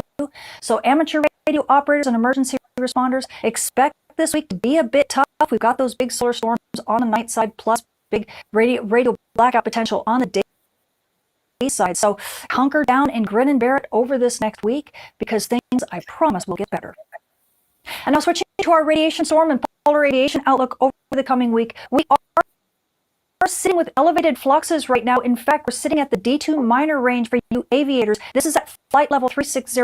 It's still below the S1 official radiation storm level, however, for everybody else. And this is because we've just been dealing with a waning bit of this radiation storm that we got last week. My goodness, it's taking a long time to settle down, but that's also because we have so many big flare players in Earth view firing more solar storms, and it just keeps that particle environment really energized. So we're going to expect to see these levels easily over through New Year's Day before things really settle down. NOAA's giving us about a 20% chance of an S1 to S2 level radiation storm over the next couple days. That risk should settle down here over the next few days, and once we get into the weekend, hopefully things will be back into the quiet range. So you aviators, and this does include flight crew and high-risk passengers, just keep in mind that you do have slightly elevated fluxes right now. It shouldn't be that big of a deal, but be sure to watch those ICAO advisories and take these into consideration in your flight plans. So the space weather this week is bringing in the New Year's along with the rest of us. We have two Earth-directed solar storms. Well, the first is coming on New Year's Eve and the second on New Year's Day. So aurora photographers, if you're at high latitudes, you could definitely get a gorgeous show. We could hit G3 levels, and with that new moon, the sky should be incredibly dark, which is really great news for you. Now, aurora photographers at mid-latitudes, well, you know what? The news is pretty good for you too, because with a G3 level storm, that means aurora will dip deep down into mid-latitudes, and it could be very bright. As long as the magnetic field is in the right orientation and make conducive to storming. So be sure to check those online space weather communities, because I guarantee you field reporters are going to be reporting in and they'll keep you up to date. Amateur radio operators and emergency responders, well, sadly, we do have a lot of flaring right now and a lot of noise on the bands, on the dayside radio bands. And this is because we have lots of those big flares in Earth view, and this is going to continue easily over the next week. So expect R2 to R3 level radio blackouts to be the norm. So don't be checking your rig. Everything's okay. It's just the space weather. And now you GPS users, well, sad news for you as well. We have a lot of noise on the dayside radio bands, but also we're going to have a lot of noise on the night side as well because of the big solar storms hitting. So you GPS users, and this does include precision agriculture farmers, be very careful. Expect to get some issues with GPS signal degradation over the next few days. And if you're a drone flyer, be sure to calibrate your magnetometers often during the solar storms. I'm Sam with the Scope, the Space Weather Room. Thank you for watching.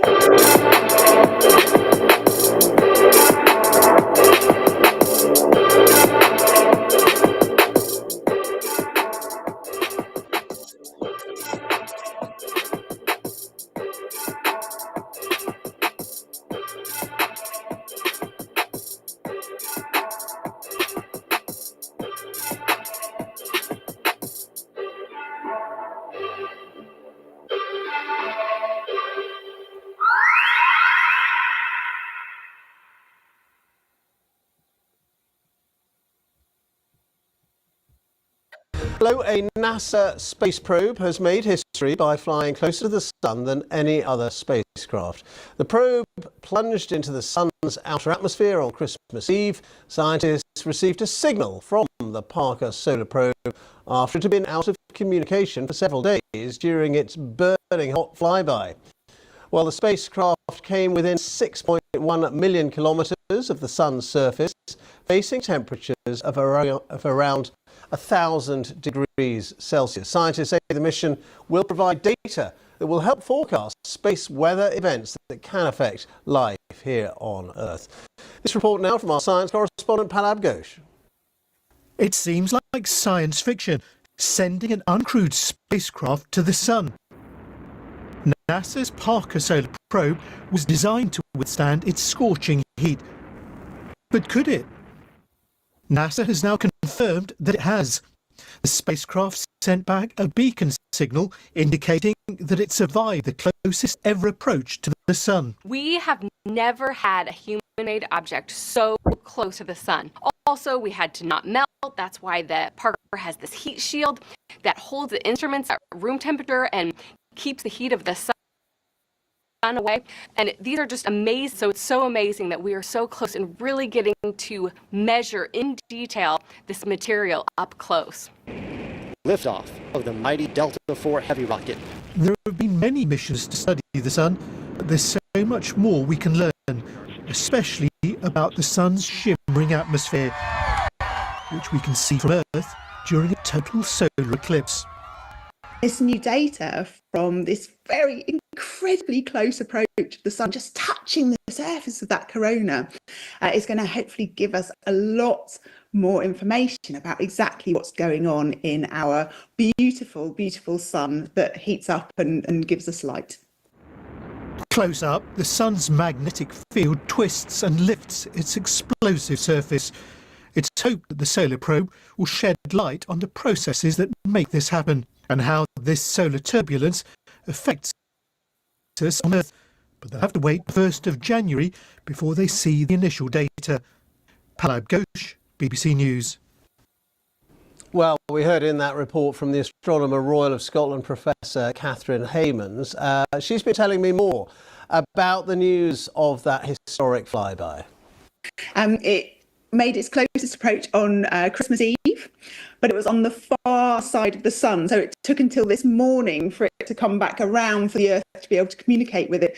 And at 5 a.m. this morning, a radio station in Canberra, Australia, got the message that it was safe and sound, which is an absolute joy for us as astronomers, because this really is the finale of it's been up for the last 7 years, looping, doing an orbit between Venus and the sun, and each time it's gone past the sun, it's got closer and closer. And this is the first time it's reaching temperatures of about 1,000 degrees Celsius. And amazingly, it has survived. It was built to survive this, but it's worked. The electronics on board have not been fried by this journey. They've been protected by an outer shield. And it's been recording data about the magnetic field on the sun, the high energy particles that are there. It's been taking images, and it's also been looking at what's happening there. And the biggest question that there is, that we still want to find out the answers to, is why the atmosphere around the sun is so extremely hot. And that's what we're hoping this last finale of this mission is going to be able to tell us. So this is a really important scientific mission, isn't it? It's looking for some really interesting and important answers to key scientific questions. Yeah, absolutely. So on planet Earth, if you go up in an airplane and you fly higher and higher in our atmosphere, it gets colder and colder. But the opposite is true with the sun. There's a region around the sun atmosphere that's called the corona, and it is 1,000 times hotter than the surface of the sun. The sun is already incredibly hot. The surface of the sun is 5,500 degrees Celsius. But in the middle of this corona, we believe that it gets it up to 1 million or 2 million degrees Celsius. And we don't understand why. What's causing that to get so much hotter than the surface of the sun? The early results from the Parker Solar Probe suggested that it's to do with the magnetic field. It gets all turned and twisted up on the surface, which we see as sunspots, which create these big solar flares that we get to appreciate here on Earth. That's those gorgeous northern lights, the aurora that we've had a lot of this year. But there's a lot we don't understand how it works, how that could be fueling this hot atmosphere around the sun. And this new data from this very incredibly close approach to the sun, just touching the surface of that corona, is going to hopefully give us a lot more information about exactly what's going on in our beautiful, beautiful sun that heats up and gives us light. Nobody believed me at first, but now everyone wants me. My friends roasted me for getting scammed into buying a Japanese handcrafted knife for $20. But once I showed them what it could do, they begged me to reveal the brand.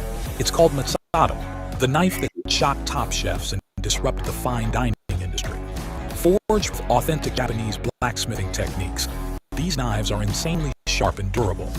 The secret is in a powerful process called ice hardening. The steel is exposed to extremely low temperatures, usually below -300 degrees Fahrenheit. This process alters its molecular structure, increasing hardness and durability. Top chefs and home cooks are obsessed with the Matsudo knife for many reasons. 1, its blade is made using ancient techniques perfected over generations, providing unmatched sharpness that lasts a lifetime. 2, the knife's perfect balance ensures precision and control, allowing you to slice through any ingredient effortlessly. 3, the ergonomic handle, crafted from Japanese oak wood, fits naturally in your hand, reducing fatigue during long meal prep sessions. 4, its unique design features a hole near the blade, allowing your index finger to rest comfortably, making it easier to handle even the toughest foods. 5, the Matsudo knife replaces the need for an entire set of knives. This one tool can handle 95% of your kitchen tasks. There you go. We're counting down the top 3 hurricane videos. of the year. Let's start with our number 3 video. Powerful Hurricane Beryl made landfall on Mexico's Yucatan Peninsula. Before that, it moved across the Windward Islands, producing widespread devastation as it reached Category 5 status. Got the wind, Yep. right? You can see those powerful wind gusts strong enough to bring down gas stations in some video. Then it made landfall Beryl as a hurricane in the upper Texas coast, and we had a lot of wind and flooding damage in the Houston area.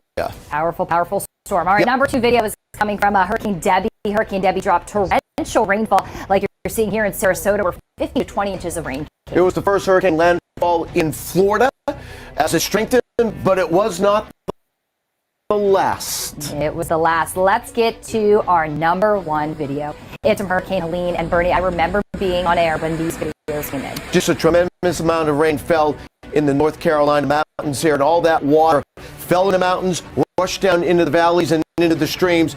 Look what happened in Asheville. This video was taken from someone's 3rd floor apartment building, and you can see what was left of the Asheville Tea Company just being shredded by a power pole.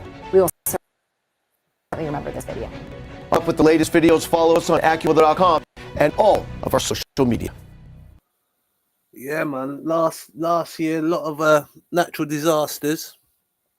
Lots of natural disasters. So looking out for some more coming this way. Natural disasters. Politically, it was a crazy year. Politically, you had Ireland. Ireland got a new. Yeah.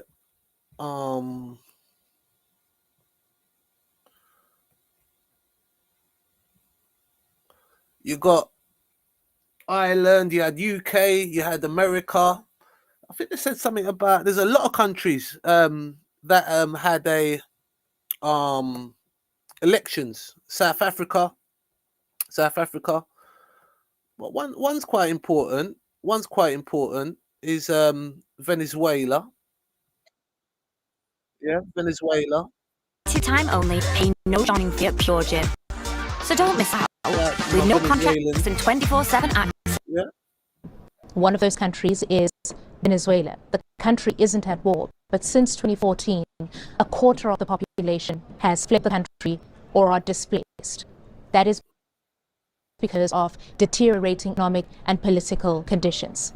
In July this year, Venezuela held an election. President Nicolas Maduro was declared the winner. That is despite independent observers saying that the election did not meet the international standards of a democratic, free and fair election. His main challenger, Maria Corina Machado, was barred from running. Her replacement, Edmundo Gonzalez, stood in her place. He is said to have won more votes than Nicolas Maduro, despite the repression. He is recognized today by the EU and others as the president-elect of Venezuela. Both of them have been awarded the Sakharov Prize. That is the EU's highest tribute to human rights workers and defenders. Other winners include South Africa's Nelson Mandela and Russia's Alexei Navalny. I caught up with the president-elect here in Strasbourg, where he was handed the award. Is the sense in Venezuela that the Maduro regime is weaker today than it's ever been? It's weaker than ever. The signs that the government has sent to the public opinion in general is that a symbol of weakness. All these desperate measures taken by the government receive the signal of weakness. I mean, there is another prisoner, political prisoner, who died in jail, and many other decisions that they have taken represents that they are not in full control of the situation. President Maduro's allies are known. Chief among them are Russia and China.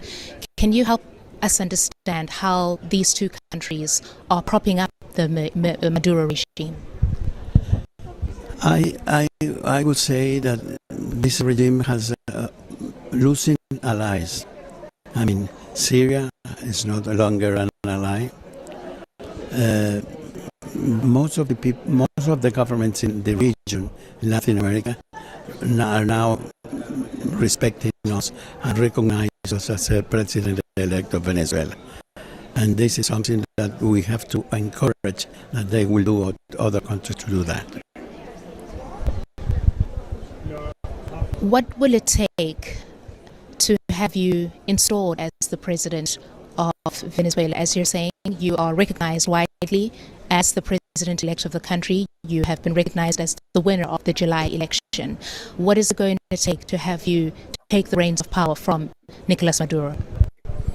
Because this is the will of the people, and we have to respect the will of the people that choose me as the president of Venezuela. We have to respect the will of the people. Now, all that's, you know, yeah, I wish that was so, but a place like Venezuela, huge, they got huge oil reserves, right? And again, it's foreign relations. You see, a lot of these countries are abused by the West. You see, and then it comes down to the people that get affected by these actions. You see, especially the poor people. You know, and then the poor people now have to want to move away from Venezuela. And we're witnessing some extraordinary exodus of people, the migrations of people. It's truly amazing, some of the journeys that some of these people are making. Through jungles, say from South America, right? From Venezuela. Look at my map up. Yeah. Working.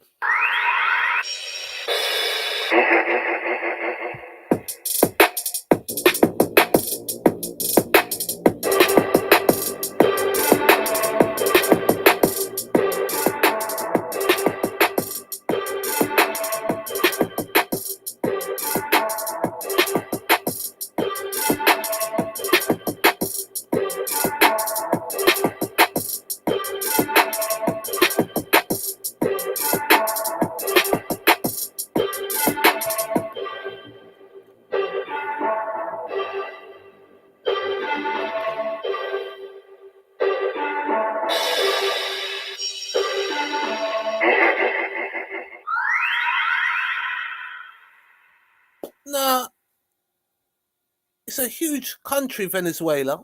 Huge country.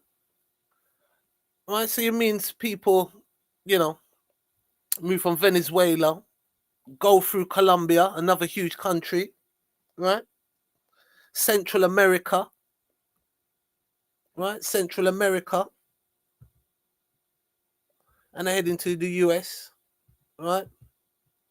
They're passing all the Mexico as well. I mean, Mexico ain't a small place, right? And they got all their Sinaloa and all them thing that going on, the cartels and that. Then they're heading to America, right? Heading to America. So from, you know, was it they say from the frying pan into the fire? Yeah, 'cause life ain't easy in America. Life ain't easy there. But again, because of the foreign policies now, right, these people keep meddling with, can't leave people alone. You understand? It's down to greed. Down to greed. Right?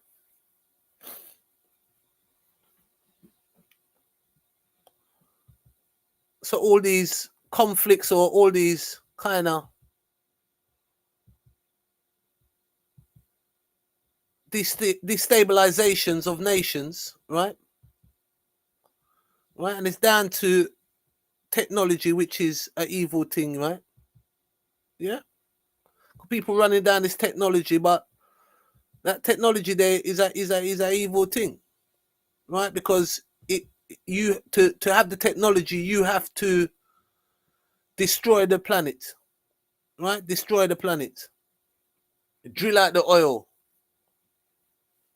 Drill out the oil, you know.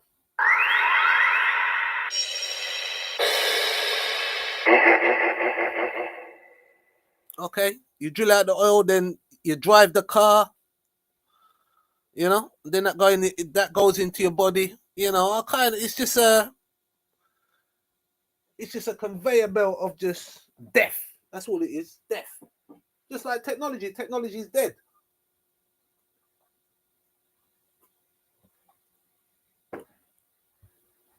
Right? Technology is dead because unless you put some sort of energy into it, it can't work. You see? That's not the only place. You got people coming from Africa, places like Congo and that. Impenetrable jungles. They go through the Saharan desert routes. You know? They head over to Europe. Place like Greece or, you know, Greece, Italy. They kick them out. They don't want them. Yeah? They kick them out. And we don't know how many of these boats have been sunken intentionally, because who's to check? Who's to check? A lot of these countries that people are coming for, you know, there ain't no like a movement or an organization that has our well-being or your well-being in check to go and check and see Wagwan. Okay? Right? Did your boats, did they sink, or did someone just come and just bam, laser beam in the side? Right? And then most of these countries have been destabilized by the West. You understand? Right? Because the world runs off Africa. Because China ain't got nothing no more. And if it's so, why don't China just stay in China? No, because they're going to go to Morocco and that, because they're looking for natural resources to keep the machine going.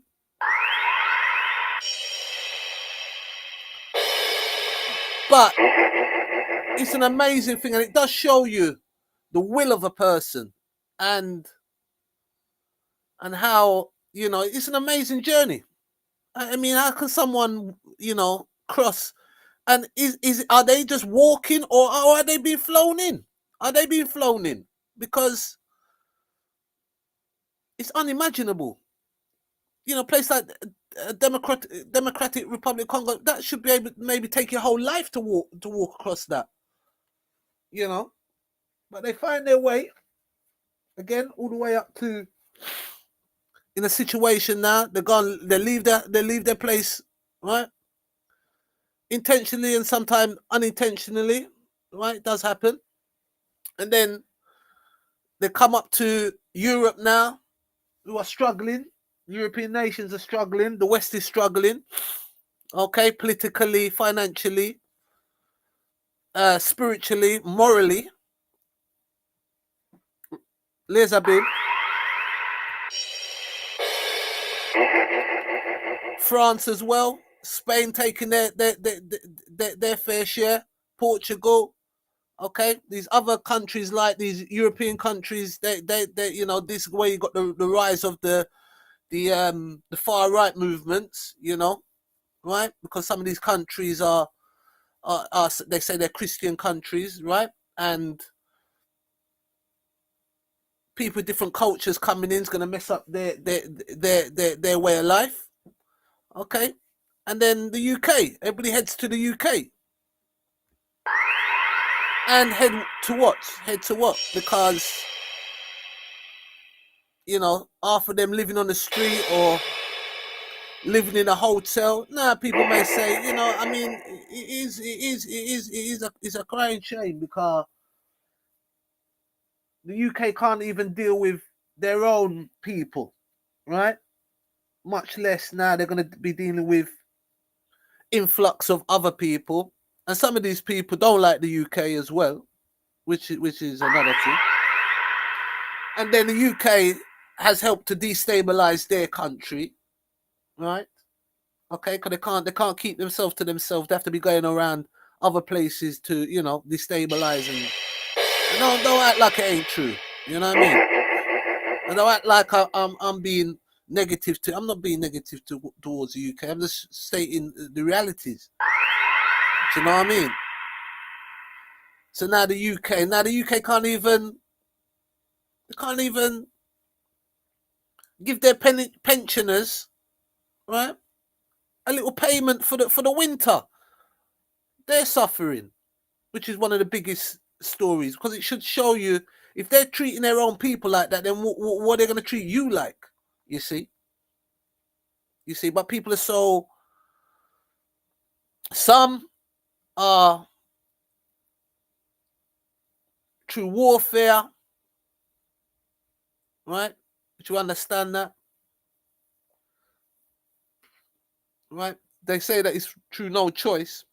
But there's so many countries they're passing. So many different countries they're passing, and there's no safe refuge.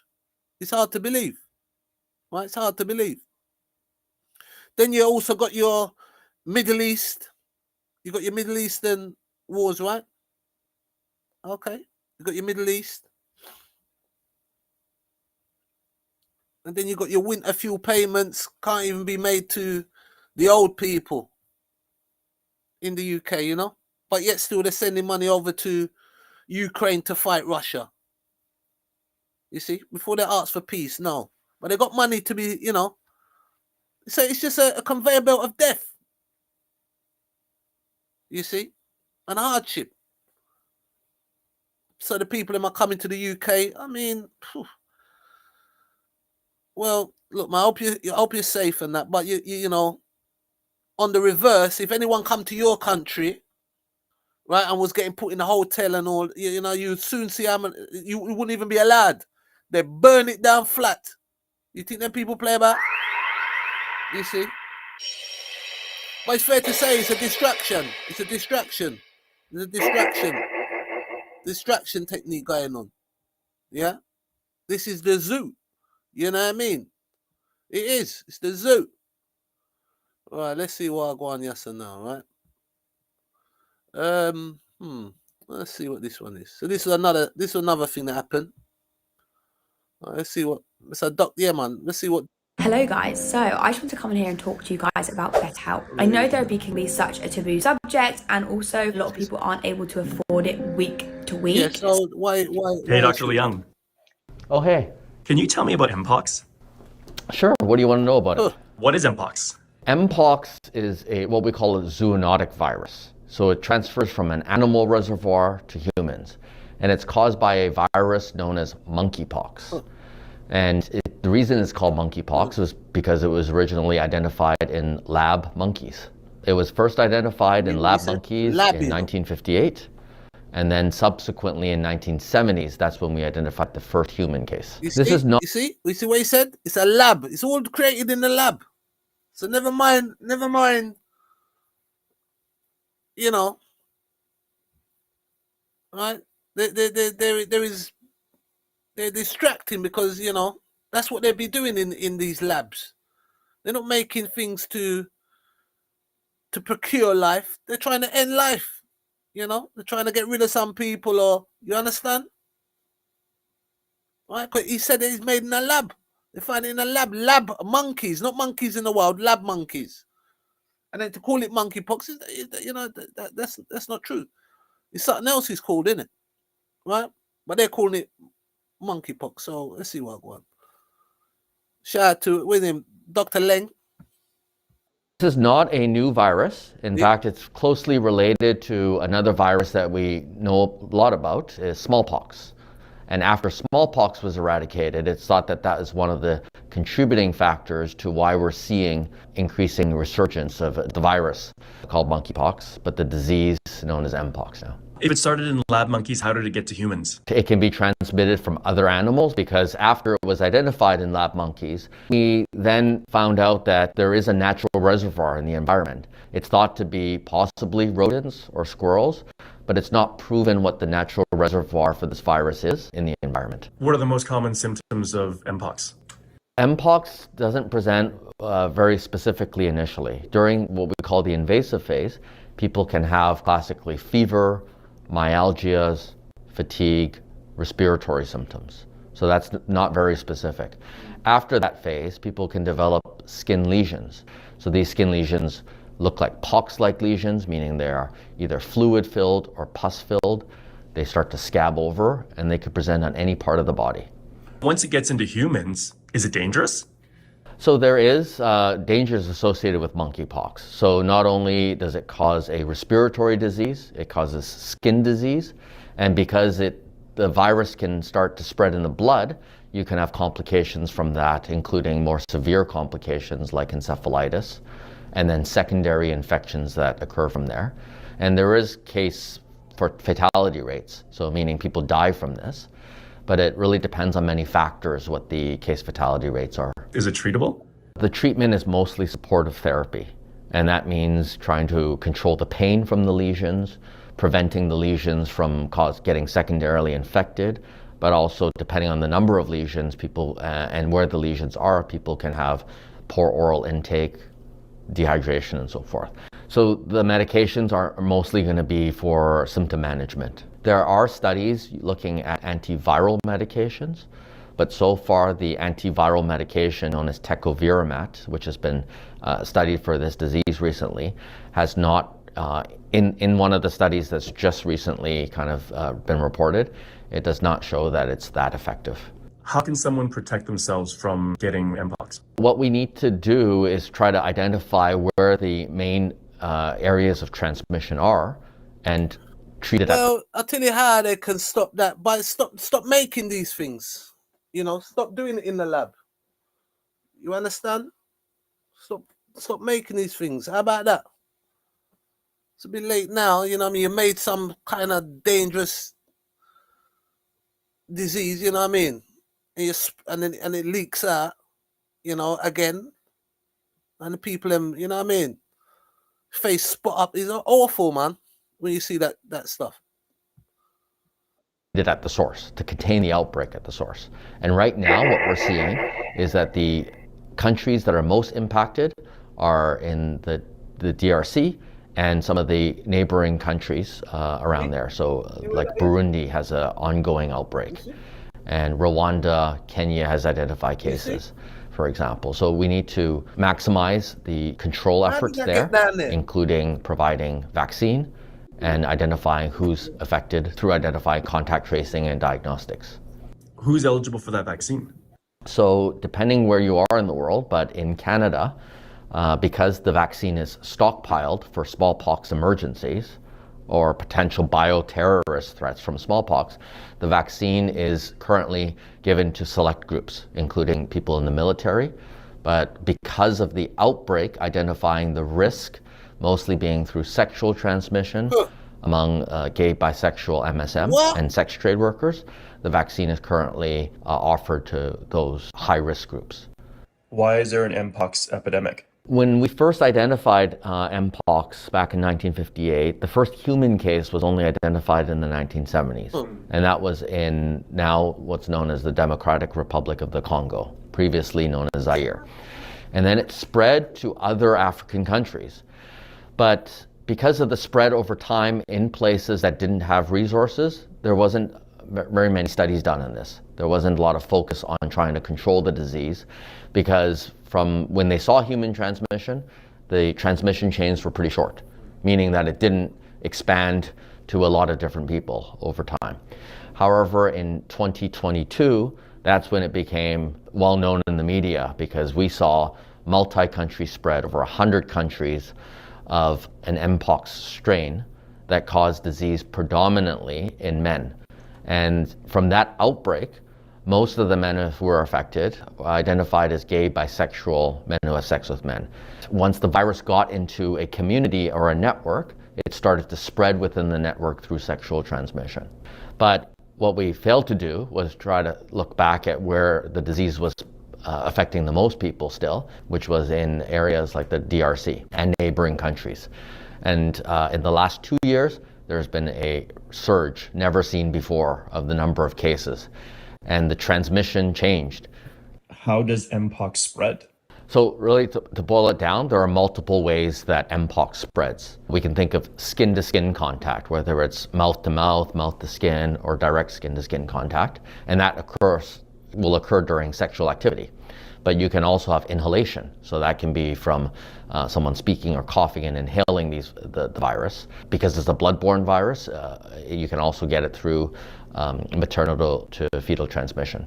But I think what we learned from that outbreak is that although it could be spread by sexual transmission, the original ways this virus was spread was not through sex as the main cause. In Africa, the transmission modes of the virus were multiple, including hunting and slaughtering animals. The other way was through household transmission, through living in the same space, sharing things in the environment, sharing utensils, close skin-to-skin contact, and so that resulted in transmission in family clusters.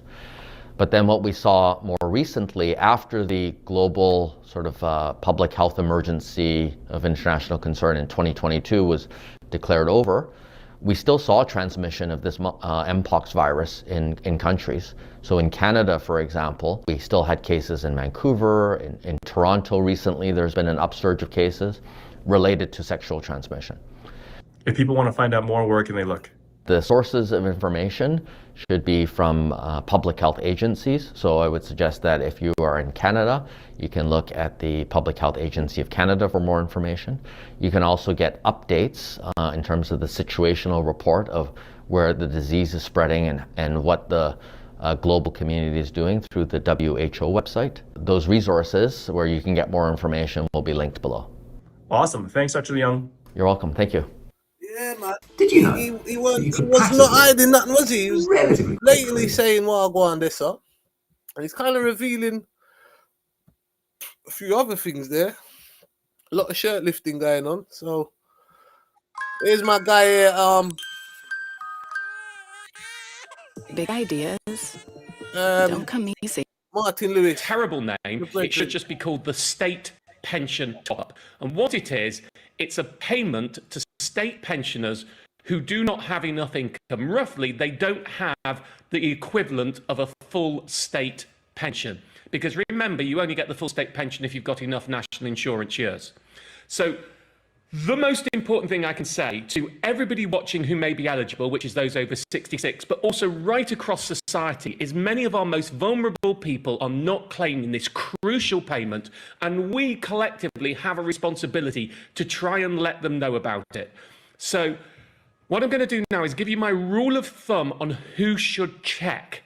Here you go. This is all about total weekly income. Now, if you're a single pensioner, and you've got total weekly income under £235 a year, you should check. If your income is under £218 a year, it's likely you will get a pension credit. If it's under £235 a year, you may get, but it's still worth checking, but there will be many people in that category who will check and be told no. Under £218, you'll check and you will often be told yes. If you're a couple, and that means both of you are state pensioners living together as spouses, civil partners, or cohabiting as if you're a couple, then my rule is you should check if your total weekly income is under £350. Again, under 333 quid a week, you're likely to get it. Between 330 quid a week and 350 quid a week, there's a chance you may get it, so it's worth checking even if you're told no. Worth noting too, if you're a state pensioner and your partner isn't a state pensioner, you can't get the pension credit this way, but you may still be eligible to the winter fuel payment via universal credit. Now, the most complicated thing here is I talk about total weekly income, and I'm afraid this is complicated. What is total weekly income? Well, it's any money from work, any money from your private pension, any money from your state pension, and some benefits are included. Plus, if you have over 10 grand of savings or investments, then for every £500 you are over that, they count that as £1 a week income, which actually works out as equivalent of a 10% return, chance to be a fine thing. But that's how the maths works. All a bit complicated, so let's make this really, really, really simple. If you're a low-income pensioner and you're struggling and you don't get pension credit, just go online and do the calculator to see if you do it, or if online scares you, call up the pension credit helpline, talk to someone. You will not be told off for asking, are you due pension credit, if you're not due pension credit. They'll just tell you that you're not. That's Where do how we it works. find, we're showing online the website, www.gov.uk/pension-credit. If people need to go and find that website or that phone number, what's the easiest way to go and find it and start the claim?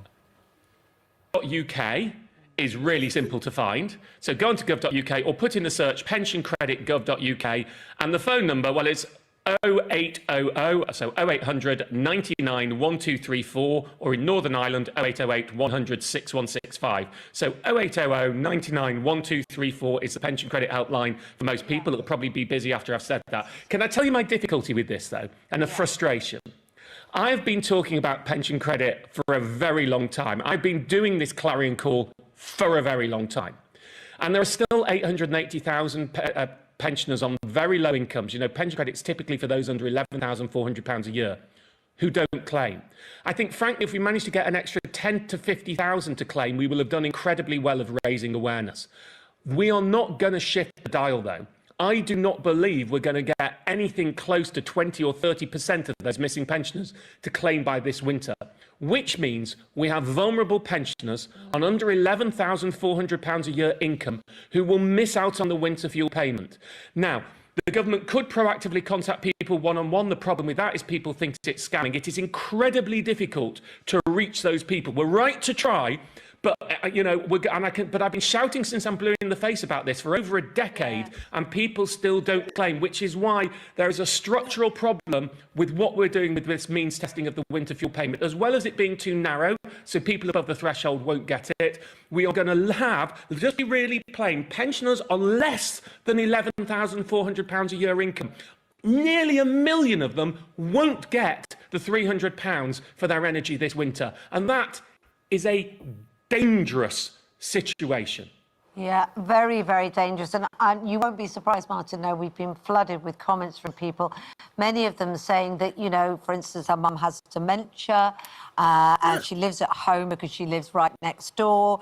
Very difficult for her. Others saying they were like 29 pence below the limit. It's an absolute mess and a terrifying and, as you put it, dangerous mess for people. Look, if you're worried about the upcoming change to the winter fuel payment and how it may affect you or a relative's eligibility, we want to hear from you. Do get in touch by email. Tell us your concerns and contact details to gmb@itv.com, and listen to Martin as well. Martin, don't worry, I wasn't going. Can I do a couple more quick points? I was just helping out for people that needed it. Don't worry. So look, there's a couple more points. It's worth saying the pension credit average payment is £3,900 a year. This is not small money we're talking about, which is why you can see it's always been around about £3,000 and people still haven't claimed it. So the winter fuel payment, whether that will make a difference in getting people to claim or not, is a real issue. And I know many pensioners out there say, oh, there's people worse off than me.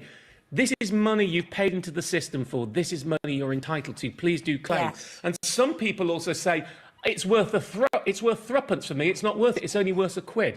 Pension credit has a superpower. It is a gateway to lots of other help from the state.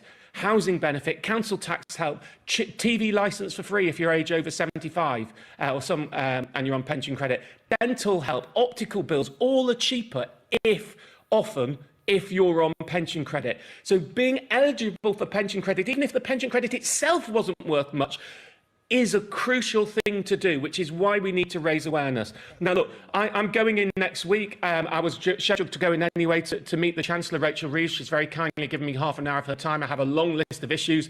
I've published many of those issues in the past. I will be raising this. There are other suggestions. Getting rid of universality of winter fuel payment is understandable. Millionaires don't need it. But I think that the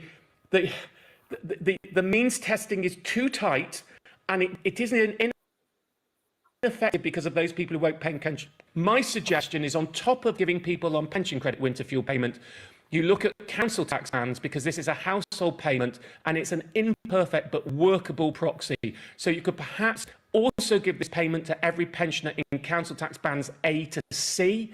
That would hit off around 70% of the poorest pensioners, and would also mean many of those pensioners who are due pension credit but don't claim pension credit would get a payment. That would still save the government, we think, around £900 million a year compared to universality. And I don't think they need to go back to universal, but I think what they need to do is they need to broaden the eligibility and make the eligibility more automatic for the winter fuel payment. Without that, with the Chancellor, You see what I mean? So it's a big problem. Shout out to Martin Lewis. He's trying his best. I think Martin he's a Jewish man. I think what I mean. But he does his money experts. moneyexpert.com. I think it is right. He's a money expert, and he's there. He's been doing it for years, right? Because people are not. I mean, to some people of a certain age, going online is scary for them. They don't understand that. And then you also got all this scamming going on. A lot of them getting scammed. Right, but that should be automatic, with all this technology and, first world business and, all the records. This should all be sorted out. Should be not we should not be in a case where pensioners are finding it difficult to, to keep their place warm. These are people that have some worked hard all their life, and in your old age, you imagine you have to be worrying about warming up your place. It should be warm. It should be warm at least. Where's the empathy? In the country right now, 1,500 illegal migrants have crossed into the UK in small boats between December 25th and December 28th. This marks the busiest Christmas period since records began back in 2018. Nearly 36,000 illegal migrants have now arrived in the country illegally on small boats this year alone, which takes the overall total since 2018 to more than 150,000 illegal migrants entering the country. Now, Labour's strategy is clearly ineffective. It's not working. It's riddled with flaws. We have no active deterrent in place. The Rwanda plan has been completely scrapped. Policies that have been introduced under the Labour government have inadvertently made it easier to stay in this country. About 2/3 of the people who have been applying for asylum have seen their claims approved. That, I think, sends a dangerous message to many other would-be illegal migrants. Make the journey to Britain. It's worth the risk. Not to mention the fact that we are also welcoming those people with open arms, giving them cash cards, smartphones, access to the NHS, access to schools, and much more besides. Now, the human cost of all this is becoming overwhelming. At least 77 illegal migrants have now died or gone missing in the Channel this year, the deadliest year on record. We have to solve this crisis. The economic cost, meanwhile, for British taxpayers is ballooning. It's costing an estimated £5.4 billion every year. This system is costing us 18 billion on the current cohort of illegal migrants. Now, to put that in perspective, we've just taken winter fuel payments off British pensioners to save £1.5 billion. But we're spending £5.5 billion every year on this crisis. And we're smashing family farms up and down this country to save 500 million. But again, we've been spending about 18 billion on this illegal migration crisis. We've got to get to the bottom of it. Here's my view. A country that cannot protect its borders is not a serious country. And a nation that prioritizes external crises, that puts external courts over our own laws, our own people, is failing its own people. I think the British taxpayers deserve so much more than this. I think the British public are utterly fed up, and I think they deserve to be treated with respect. According to a new YouGov poll, the vast majority of people in this country are utterly dissatisfied with how this issue is being managed. More than 2/3, 69%, think that immigration in Britain is now being handled badly. In many polls, it's the number one issue facing the country today as far as voters are concerned. Labour clearly must change its approach. The current plan is not working. It's a disaster, and it's getting worse, not better. So I think the government needs to really have a clear, effective strategy. It needs to change course. It needs to deal with these migrant crossings. It needs to deal with the soaring costs that, let's be honest, it's the British taxpayer who's paying them more than anybody else. And it needs to really deal with this exasperation out there in the country with a system that's not working and treating people with respect. We have to get control of our borders. We have to do whatever is necessary to regain control, whether that includes leaving the European Convention on Human Rights, whether it includes reforming or repealing the Human Rights Act, whether it means having an active deterrent like the Rwanda plan that puts British laws and British courts first. As ever, let me know your views via gbnews.com/yoursay. Tweet me at GoodwinMJ. But I'm joined right now by my panel, former Labour MP Lloyd Russell Moyle and political commentator Alex Armstrong. Lloyd, This issue is really causing a big headache for the Labour government, and Labour's failing. Wouldn't you agree? I think most of your monologue was factually incorrect. Which bits? Well, to start with, the idea that Labour's policies have made things worse. The worst Christmas on record. No. This is... records only started a few years ago. So yes, a few years ago in the last government. If you look at records that go back further, which don't pick out the boat crossings, but look at illegal migration, we see this is a common pattern. Labour gets in and illegal migration has ballooned. It happened in the 90s as well, and it takes about 4 years to get it back under control.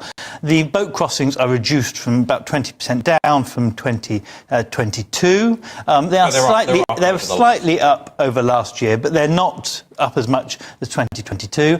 And what we see is returns are much increased. In fact, returns are increased far more than the increase of the number of people coming over. So the net number of people staying in this country now is less than any time in the last 5 years. And that 150,000 figure that you said is not net. So actually, we've sent a lot of those people back as well. So this is the problem with your figures: manipulation and scaremongering. I'm just going to stop you there. There's no manipulation. What Labour have done, let's be clear, the returns, you've returned around 9,000 or so people. Which is more, 20% up than the Conservatives. What the Labour government has also done, and I'm going to come to Alex on this in a second, is you've approved 2/3 of the applications for asylum. So you've allowed about 50 or 60,000 people to remain in the country. That has always happened. That happened under the Conservatives, that happened under the last Labour. Now, what you're suggesting this is some new policy. That's not true. The standing policy has always been about 2/3. Sometimes it's been higher. Sometimes it's been almost 70% of people who have been approved, because they are genuine asylum seekers. Now, what I believe should happen, and I hope that you would agree, is that we should set up a processing centre in France, in our embassy in Paris or in Calais, wherever.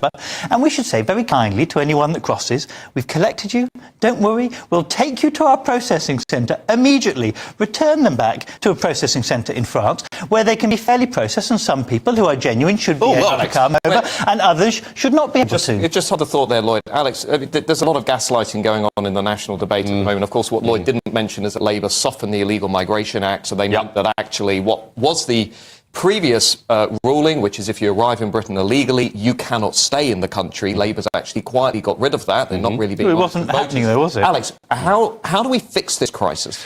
Well, look, I mean, to go back to Labour policy, because one of the original questions you asked, Lloyd, was, has Labour's policies actually contributed to these increase in crossings? And the answer is yes. There is no deterrent, is there? We have nothing to stop people wanting to cross the channel. In fact, there's incentive. We're giving them hotels, bed and breakfast, lunch, dinner, a warm room, more than our pensioners are getting, I believe.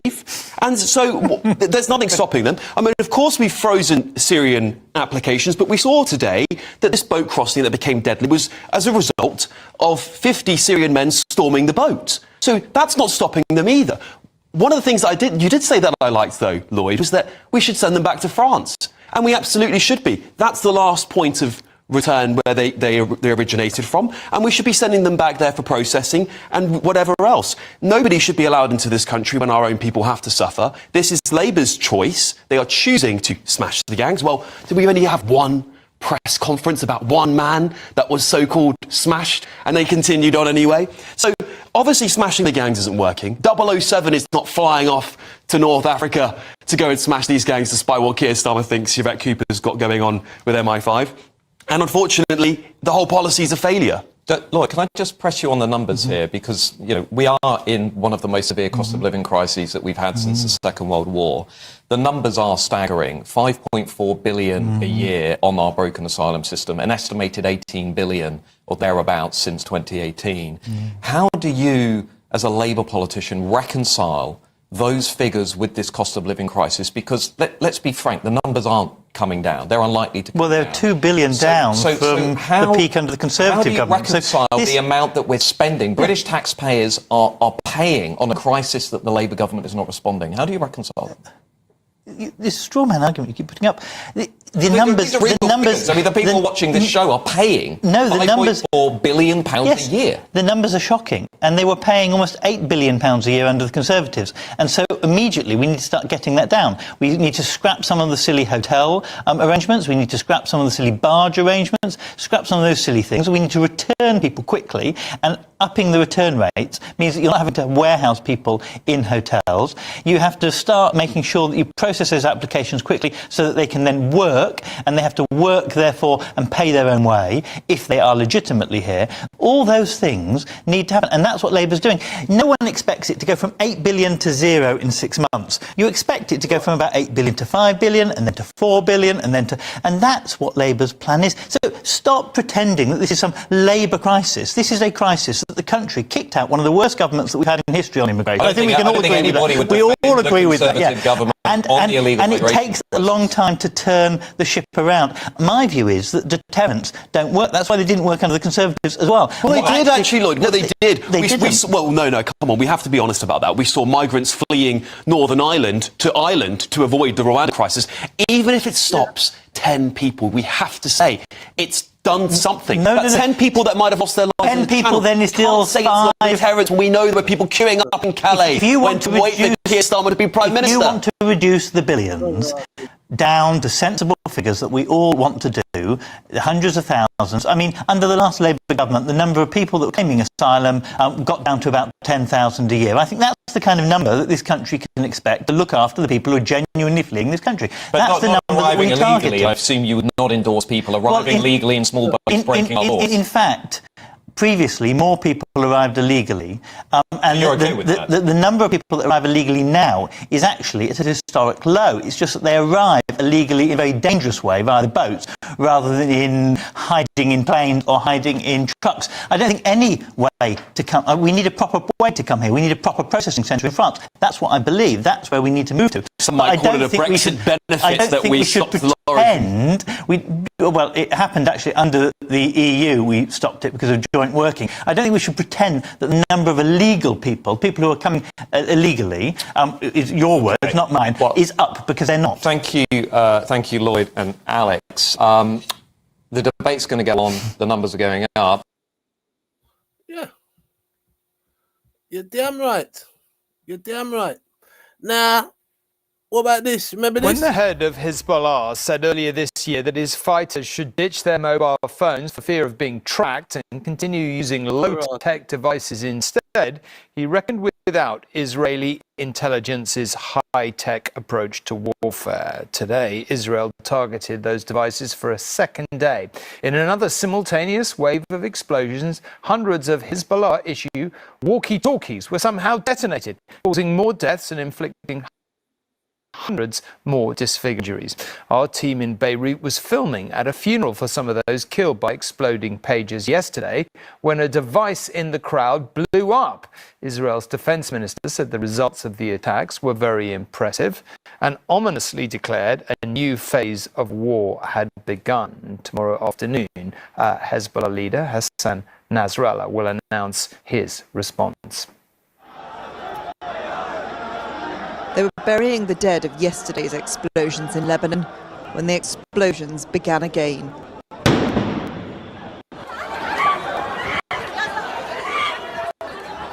Blasts amongst the mourners.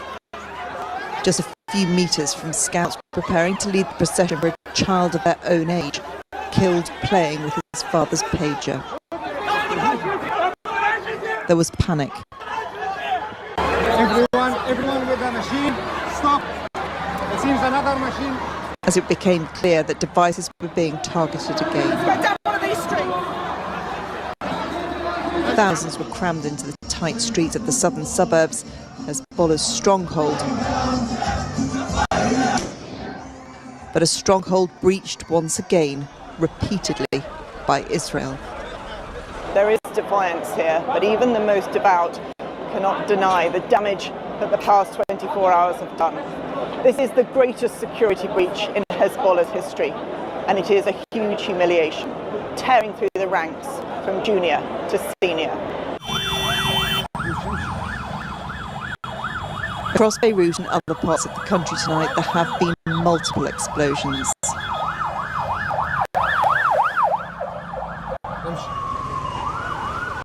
This time of radios rather than pagers. The explosions came in buildings, in vehicles, and in one of the main hospital car parks, where an abandoned radio was detonated by the Lebanese army.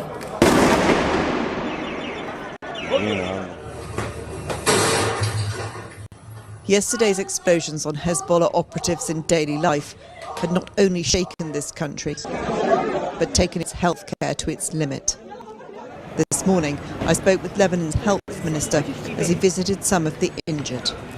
A lot of the international laws, the norms of conflicts, the rules and regulations that should be governing these kinds of conflicts are not being followed. And I think that, although some might think that this will break the resolve of the population, in my opinion, it will do the exact opposite. You know what I mean?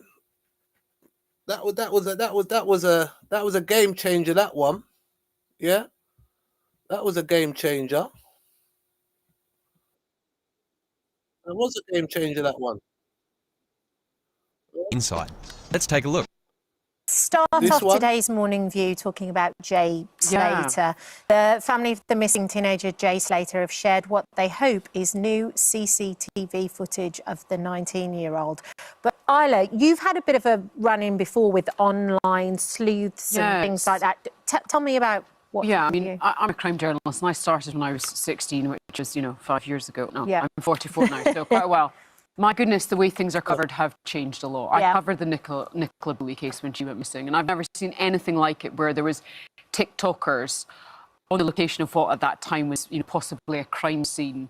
There's people videoing, things that they shouldn't be videoing when her body was eventually found and removed. Yeah. And we are seeing that now, and this is exactly what's happening with this story of, this is a tragic story. There's a teenager currently missing who, went on today. It was last Monday that he was last seen. We're at a point now where if he is still out in the wild, it's most likely that he will not be alive.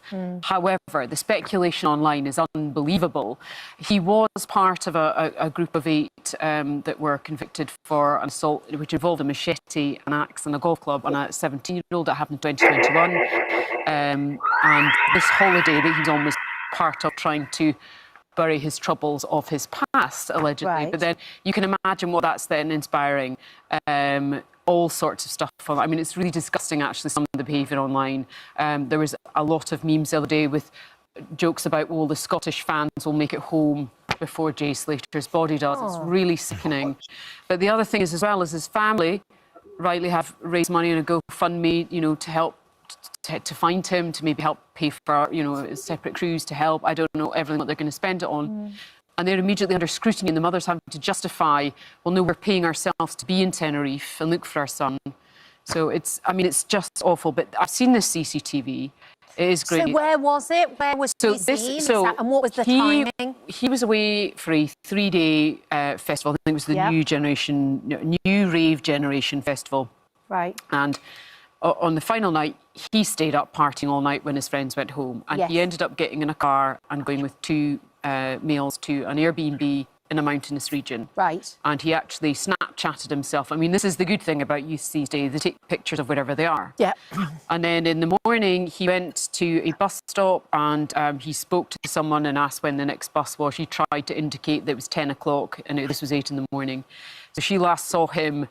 He walked and then she passed him in a vehicle about 15-20 minutes later. So he was walking, but the last point of contact that we have is he phoned his friend about 45 minutes later saying he was lost, he had 1% battery and he didn't have any water.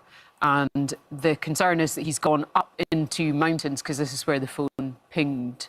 But doesn't know where he is. What they can hold on to possibly is a sighting of the CCTV, which was about 10 hours later. Oh, OK. And I think it was 4 miles from the original site. I used to walk 4 miles. So it's very confusing. And there is speculation that if there could be other people involved, even his mother is suggesting that she thinks he's been taken against as well. I mean, who knows? He's a young man. He was walking. He had on a bag with his belongings. Yeah. all we can. I don't like speculating, but that's literally all we can do. Yes. He's not been found. That's all we know. And actually, we need people to kind of keep out of the way a little bit while this is being sorted out. There's TikTokers going out and looking for him, and while you might go, that's wonderful for people to volunteer, the police are saying, please don't. No. Because they're going to, we know what happened to Dr. Mosley.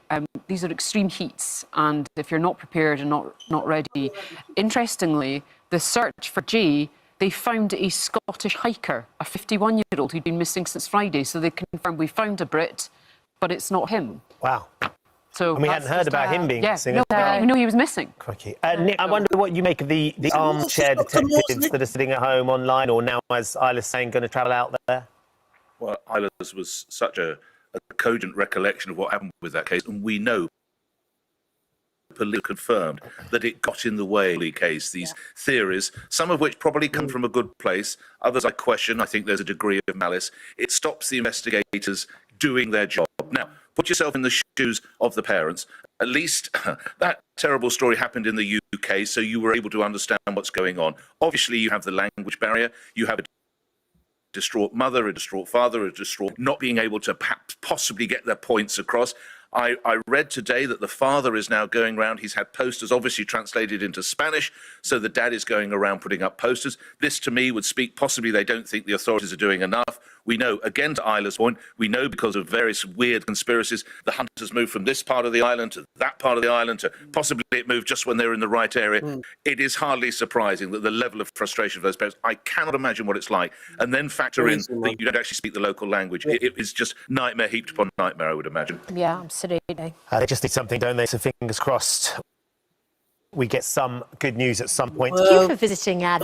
There was no good news there. They ended up burying the young lad. So I don't know what happened there. But this is another one. This is another one happening in 2024. Introducing Undercover Cashier. Dr. Michael Mosley, in one of his many guises helping Brits get to grips with their health. The TV doctor's infectious wit and willingness to give himself a taste of his own medicine endeared him to millions. He made complex science easy to digest as he navigated us through the weekly shop and fad diets. Tributes poured in today after it was confirmed his body had been discovered on the Greek island of Simi, where he'd been on holiday with his wife, just inches from the fence surrounding this beach resort. Dr. Mosley's wife said this afternoon, "We're taking comfort in the fact that he so very nearly made it. He did an incredible climb, took the wrong route and collapsed where he couldn't be easily seen by the extensive search team." Dr. Mosley had rare gifts as a communicator. Surprise! Ooh, there we go. Former colleagues explain the secrets of his success. There's something called the placebo effect. In fact, I did a whole show with Mike about the placebo effect. And he's done a few on these, but we took 0% juices into a student bar and told them that this was a vodka mix or whatever. And people drank it and they got quite drunk, or behaved as if they were quite drunk because you tricked them into believing it. And Mike's big selling point was almost the placebo effect of him as a person. You know, listening to Mike gave you 30% of the enthusiasm and behavioural change you needed because he was so positive about it. We are now going to really feel his loss. And, you know, when you just are so used to having that voice there and that person there, and then you realise, oh, they've gone. And then you realise the impact and how crucial they were in your lives. There is no one else in broadcasting today like Michael Mosley. No one. The terrain on Simi is steep, dry and treacherous, and it's been searingly hot all week. Dr. Mosley left Agios Nikolaios beach for a walk on Wednesday at 1:30 in the heat of the afternoon. He was seen 20 minutes later on CCTV in Pedi, just round the bay. 10 minutes after that, he was spotted again. His body was found this morning, next to the perimeter fence of Agia Marina. Rescue teams had been scouring the island since he went missing. It's not yet clear what went wrong.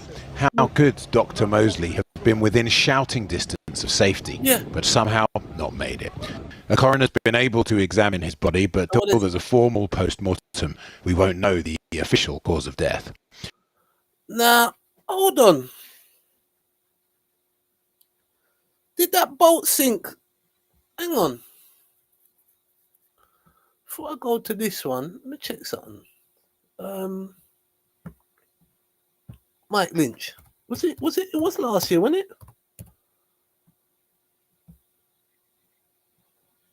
Rotted. Yeah.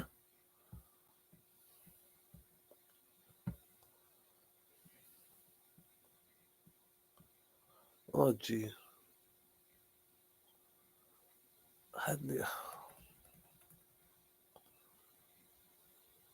It's crazy, this man. I think the worst thing is the cruel irony of it, that Mike has spent over a decade fighting through the courts and was then extradited to clear his name. Managed to beat the odds. He said it was a 1% chance he would win that case against Hewlett Packard, which he did.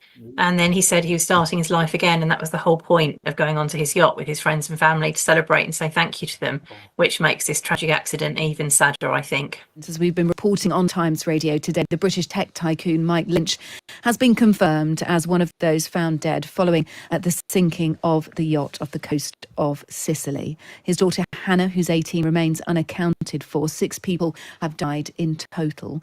The story has captured international attention, and tributes to Mike Lynch have come from friends and admiring colleagues, including the BBC Director General Tim Davis, as he was on the board of the BBC for a number of years. There's a brilliant obituary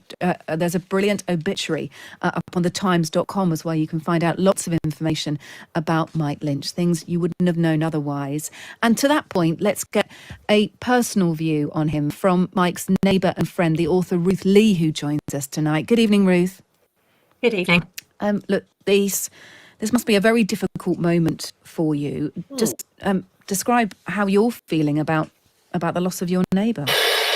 Just terribly, terribly sad. I think the worst thing is the cruel irony of it, that Mike has spent over a decade fighting through the courts and was then extradited to clear his name. Managed to beat the odds. He said it was a 1% chance he would win that case against Hewlett Packard, which he did.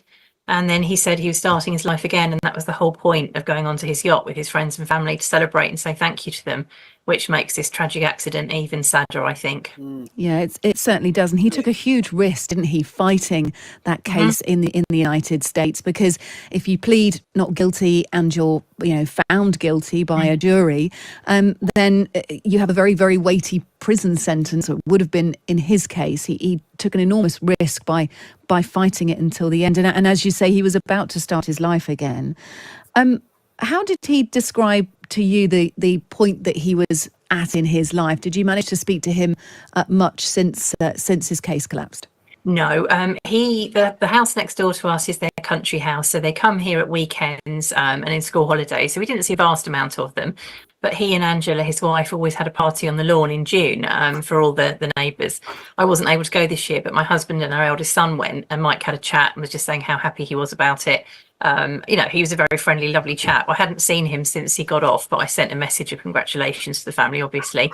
And we were just so happy that he had found the freedom he was looking for, that, it had been agreed that he had done nothing wrong and his name was cleared. And we knew that, he would spend the summer doing lots of lovely things. We thought nothing more of it. And obviously I just thought I'd see him around as we always did, but sadly that's not going to happen. Tell us more about the man.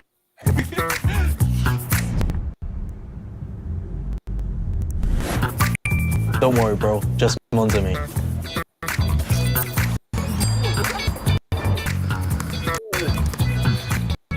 I'm in the man you knew. He was just a really nice chap. That sounds a bit trite, but it's true.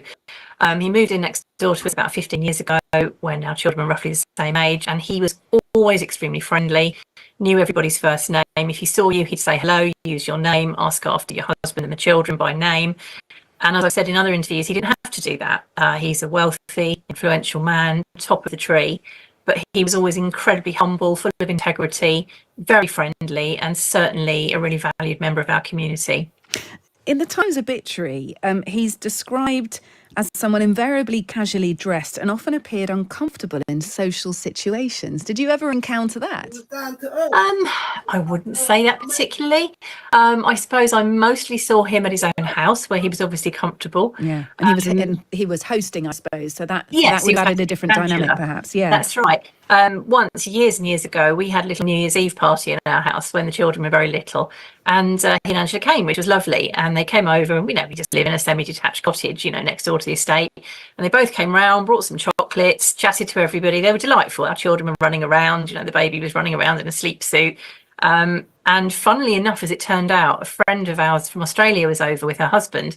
And Mike and the husband started chatting, and they realised they'd been doing business together remotely. They knew each other. So they met in a cottage on New Year's Eve in a tiny hamlet in Suffolk, which I always thought was really quite funny. But Mike was just really friendly, really open, chatted away to everybody. And, you wouldn't have thought that he was such a wealthy tech giant. He was just a very friendly, lovely man. And clearly a very clever man as well. Good Lord, yes. Anything he touched seemed to result in success until, of course, he had to fight to clear his name over such a long period of time. Did he come across as a clever man, or was he one of those people that sort of reserved that for work life and just was very down to earth? He wouldn't try and wow you with his intelligence when you met him face to face. No. Why has this got so many adverts? Don't worry, bro. What? No, that's a great question. I would say he made everybody feel comfortable. He certainly never showed off, far from it. You see, so yeah, Mike Lynch, he took America to court. Well, they charged him, said that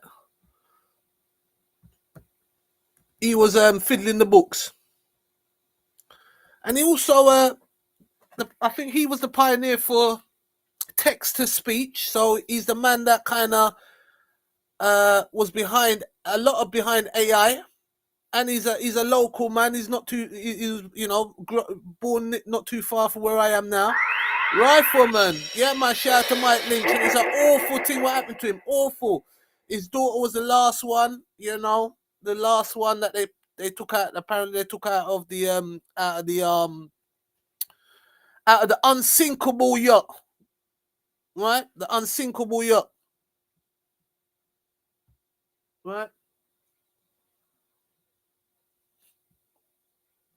The yacht's meant to be unsinkable, right? Mike Lynch. Now, also they were working on a sound weapon, yeah, a sound weapon, right?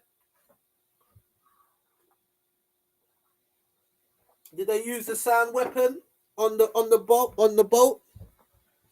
Because this typhoon just came from out of nowhere. You see, and sunk the boat, and he's just come out of house arrest, right? And this man is the equivalent to Bill Gates, not with the worth. It wasn't worth that much, 852 million is a lot of money, but to be equivalent to, say, Bill Gates, I'm not sure how much Bill Gates is worth. How much is Bill Gates worth? Bill Gates, how much is he worth now? What's his worth?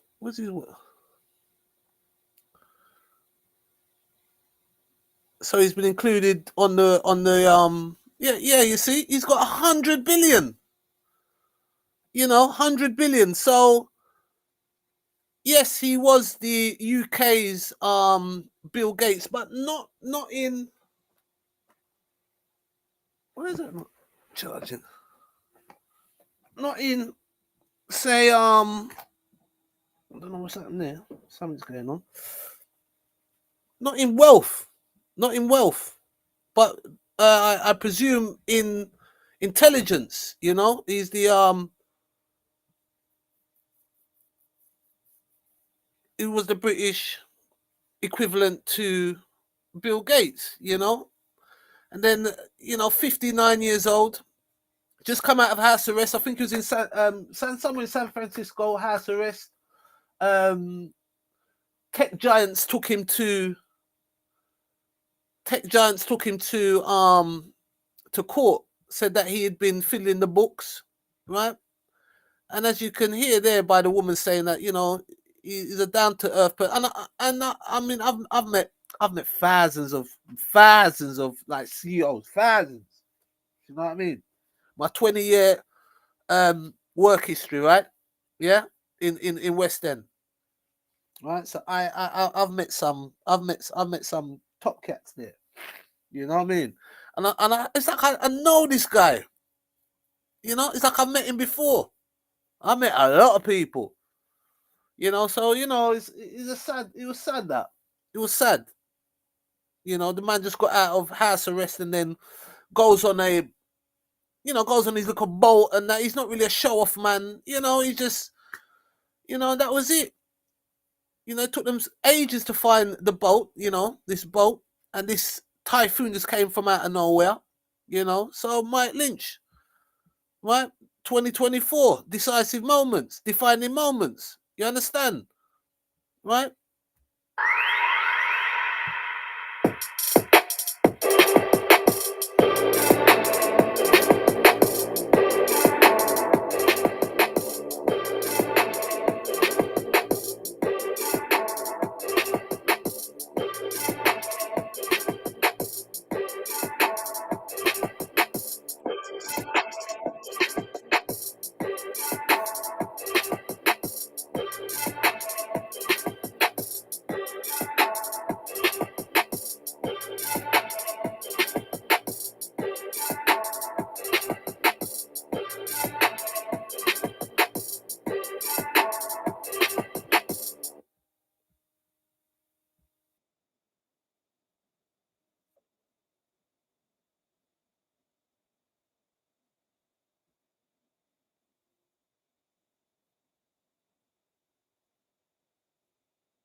Oh.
Ah, no, Richard.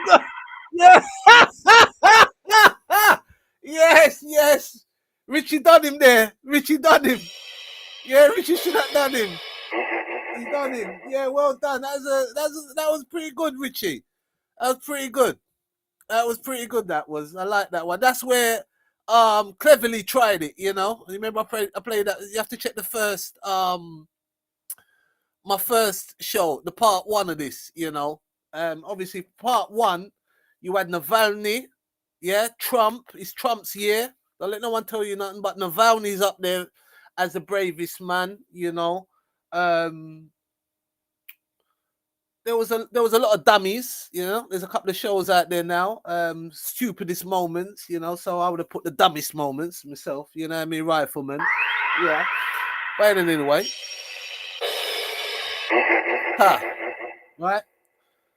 So yeah, he done him there. He done good there. He done good. Well, let's Richie got kicked out of the number 10 Starmer, so that's a defining moment.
Huh.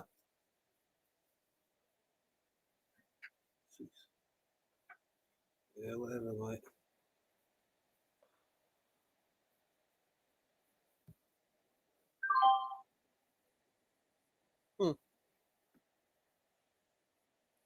Oh, come off it.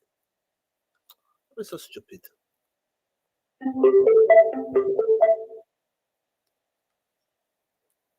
Bluetooth mode. Huh.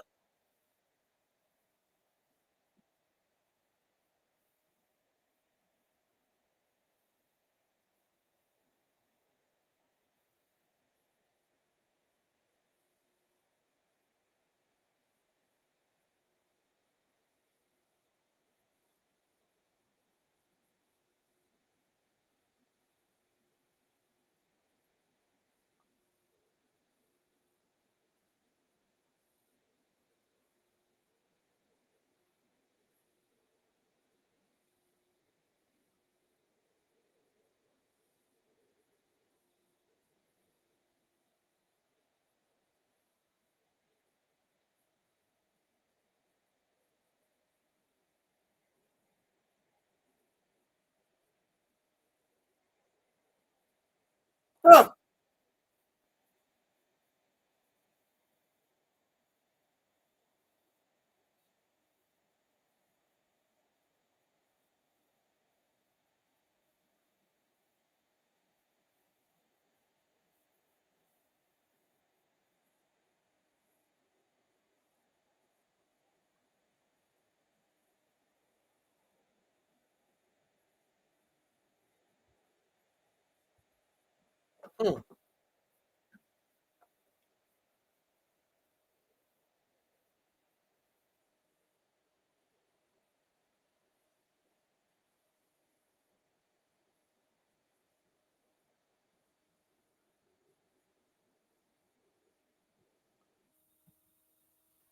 Outro people. Yes. Come here, Malcolm. Sort them out.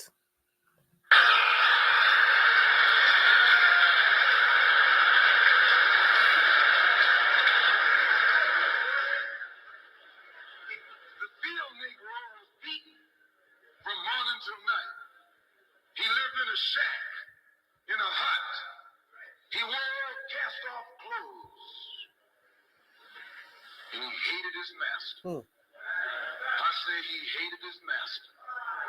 He was intelligent. That house Negro loved his master. But that field Negro, remember, they were in the majority. And they hated the master. Not wasting your time with dropshipping, forex, crypto, or SMMA. Artificial intelligence. When the house caught on fire, he didn't try and put it out. That field Negro prayed for a wind, for a breeze. When the master got sick, the field Negro prayed that he died. If someone come to the field Negro and said, let's separate, let's run, he didn't say, where are we going? He said, any place is better than here.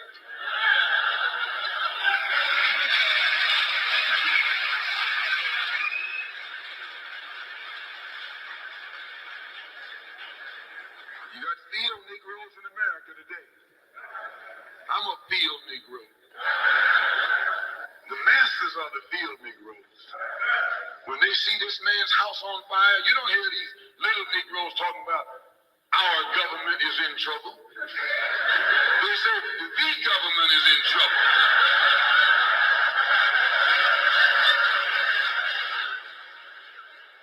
Imagine a Negro, our government. I even heard one say our astronauts. They won't even let him near the plant. Huh. Our astronauts. You know what I mean? Our Navy. That's a Negro that's out of his mind. Tell them, A man. Negro that's out of his mind. Just as the slave master in that day used Tom, the house Negro, to keep the field Negroes in check. The same old slave master today has Negroes who are nothing but modern Uncle Toms, 20th century Uncle Toms. to keep you and me in check, keep us under control, keep us passive and peaceful and non-violent. That's Tom making you non-violent. It's like when you go to the dentist and the man is going to take your tooth. You're going to fight him when he starts pulling. Huh. So these squirts and stuff in your jaw called Novocaine. Yes.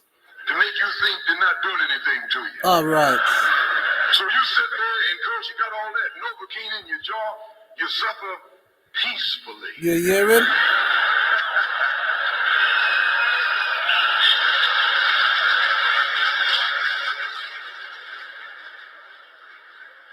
Blood running all down your jaw. Huh. And you don't know what's happening. Because someone has taught you to suffer peacefully. The white man do the same thing to you in the street.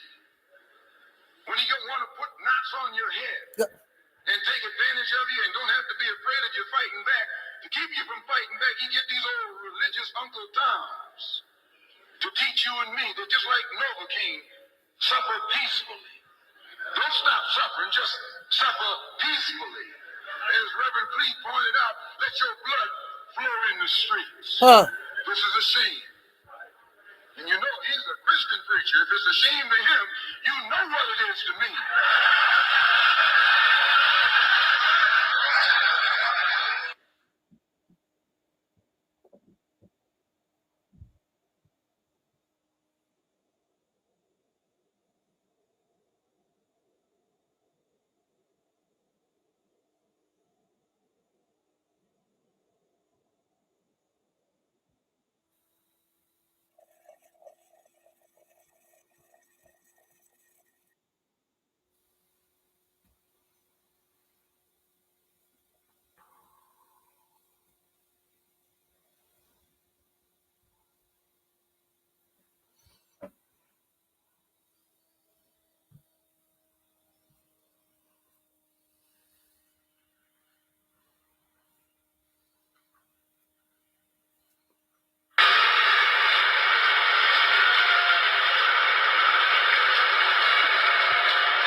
From morning till night.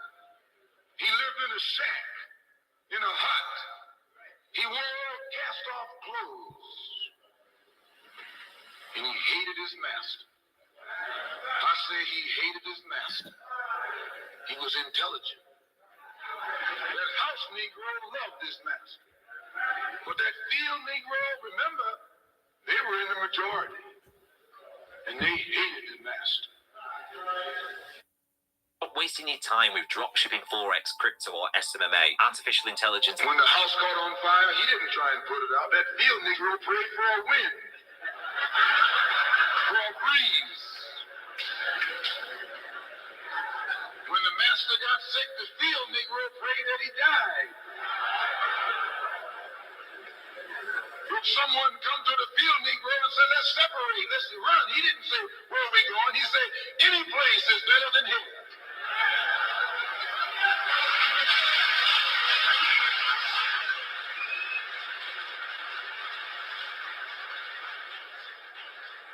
You got field Negroes in America today. I'm a field Negro.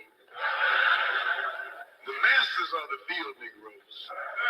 When they see this man's house on fire, you don't hear these little Negroes talking about our government is in trouble. They say the government is in trouble.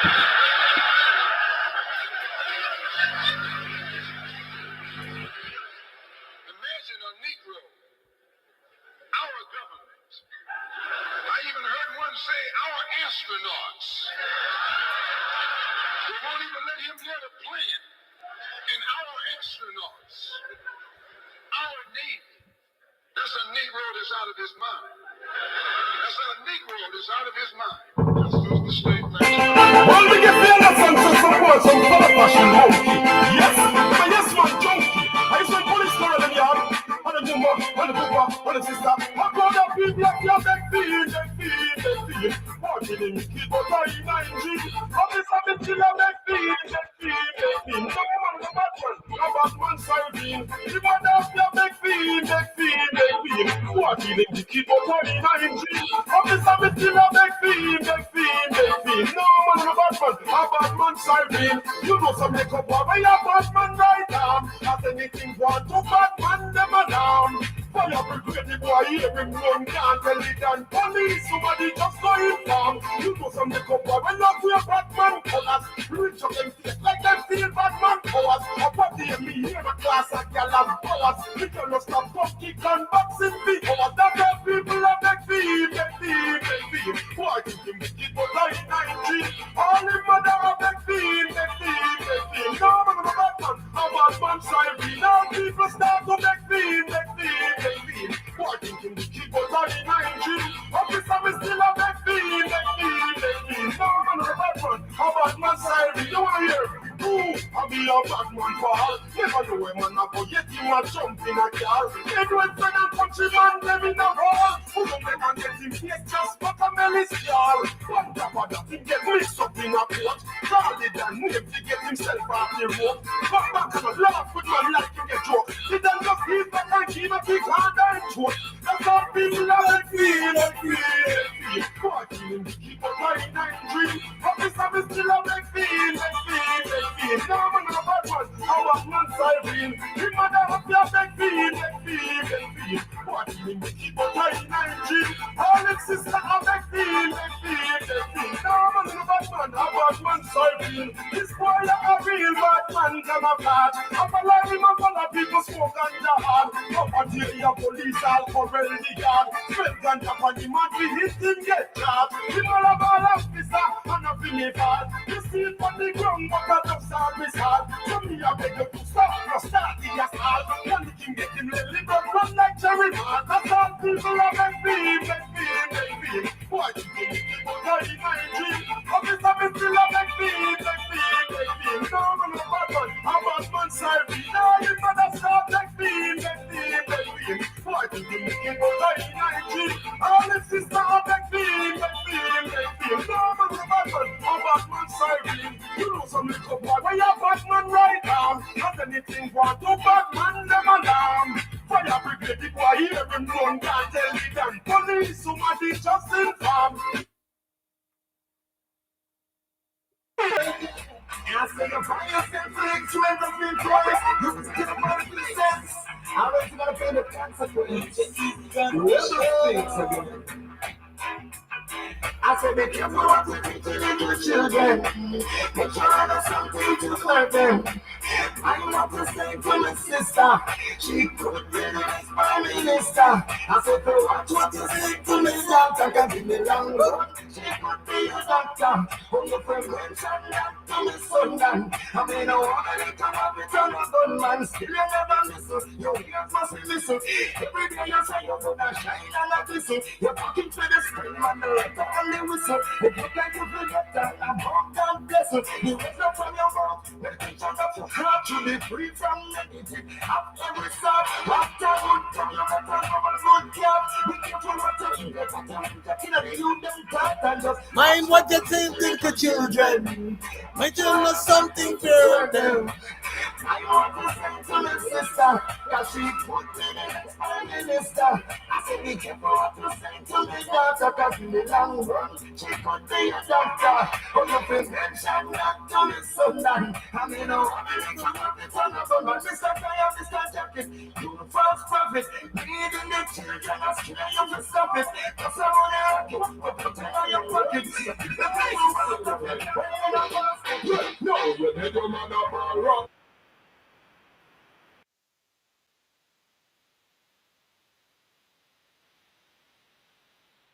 Cause road like come on, you coulda big or small, coulda long or tall.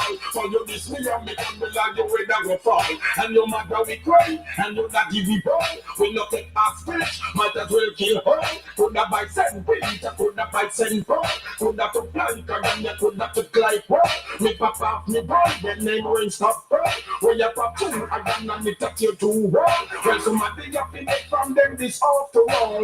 Let your mother pass from last name you call loose argument, Peter, long story called break. You see me gonna pose up like a wall, and the over the suffers out like a mall. Old big dead stooge, coulda when you approve. So me Glock 19, you must be bulletproof. Drop a shot when you get the short of your shoes. If you will go, but this so we shot out your fuse. Man a big bag when no get me gun confused. Drop a shot in a me gun, then no more excuse. And make it in a the great jungle is that if you move.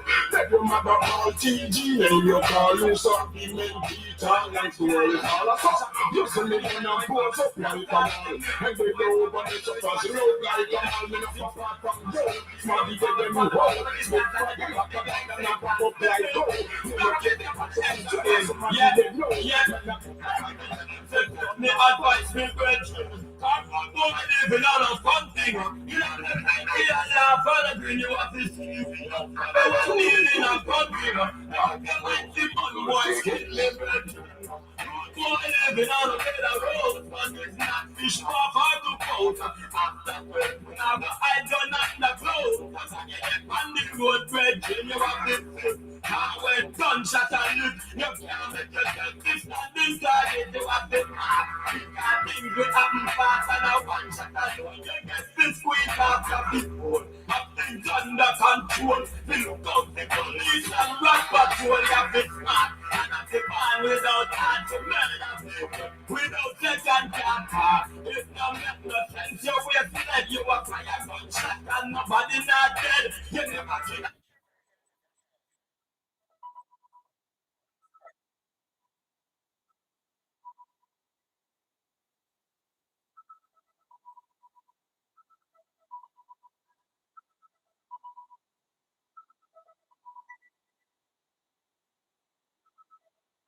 Yes, you run when you're born at your bedtime. I'm going to live on a fun thing. You know the fact you see the product when you have to see it. When you're feeling a fun thing. I'm going to live on a bit of road, but it's not to show up on the road. We don't like your life, that's no. When you're on the road, everything coming in. If I see him, I'm going to go to my room. When you go on with that thing, try to come and rally. That's the people living fast. Make police go in cars. Why they've been on a hunting? Yeah, still a part of me. I'm You know what? Me say, nobody putting any pebbles on me garden. Moving in the morning and the garden. Only when they not talk about them a mention, but I do the money spent on. Nobody putting any pebbles on me garden. Moving in the morning and the beg pardon. Only when they not talk about them a mention, but I do the money spent. Speak to man, me no know you are. And the corner of me eyes, them a you me a watch. No how you take it easy when you climb or stop. You want to get the money or she get it in a cash. The pussy getting married and go on the hilltop. Don't even have the girls sit down cool on the top. Success get to her, she stand pump on the top. And I'm up on a friend from step them a dead stop. Because she never know the can find a next step. Push it up, let it up, and y'all look it show. Pick it up, grab it up, and make a young horse. Cover the pretty lady flowers in a make garden. Tuning in the morning, I tell a big garden. Only for the laptop, out to the mention, but I put the money spent on. Cover the pretty lady flowers in a make garden. Tuning in the morning, I tell a big garden. Only for the laptop, out to the mention, but I don't know.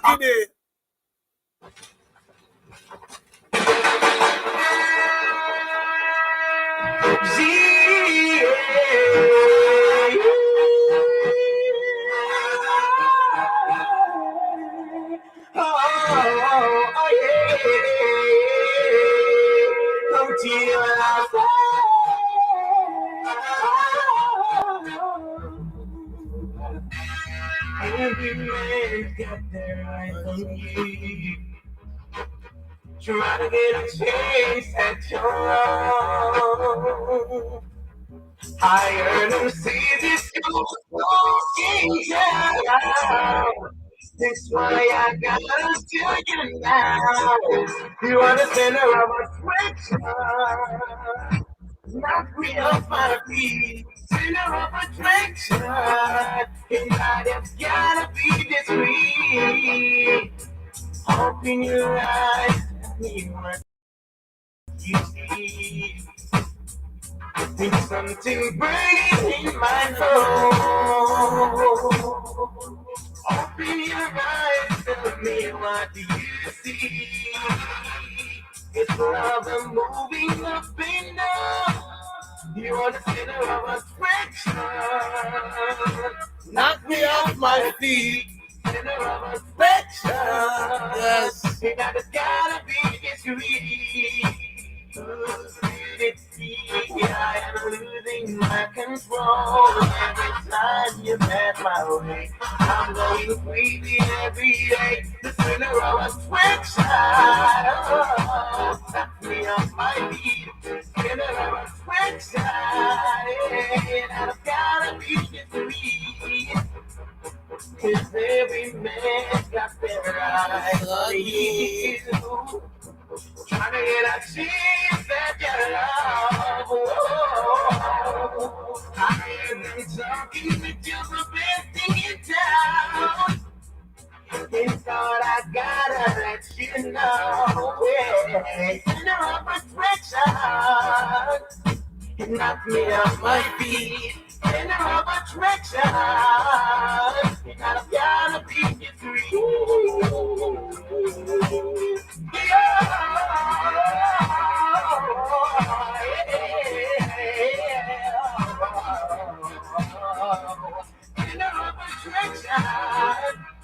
You knock me off my feet. Center of attraction.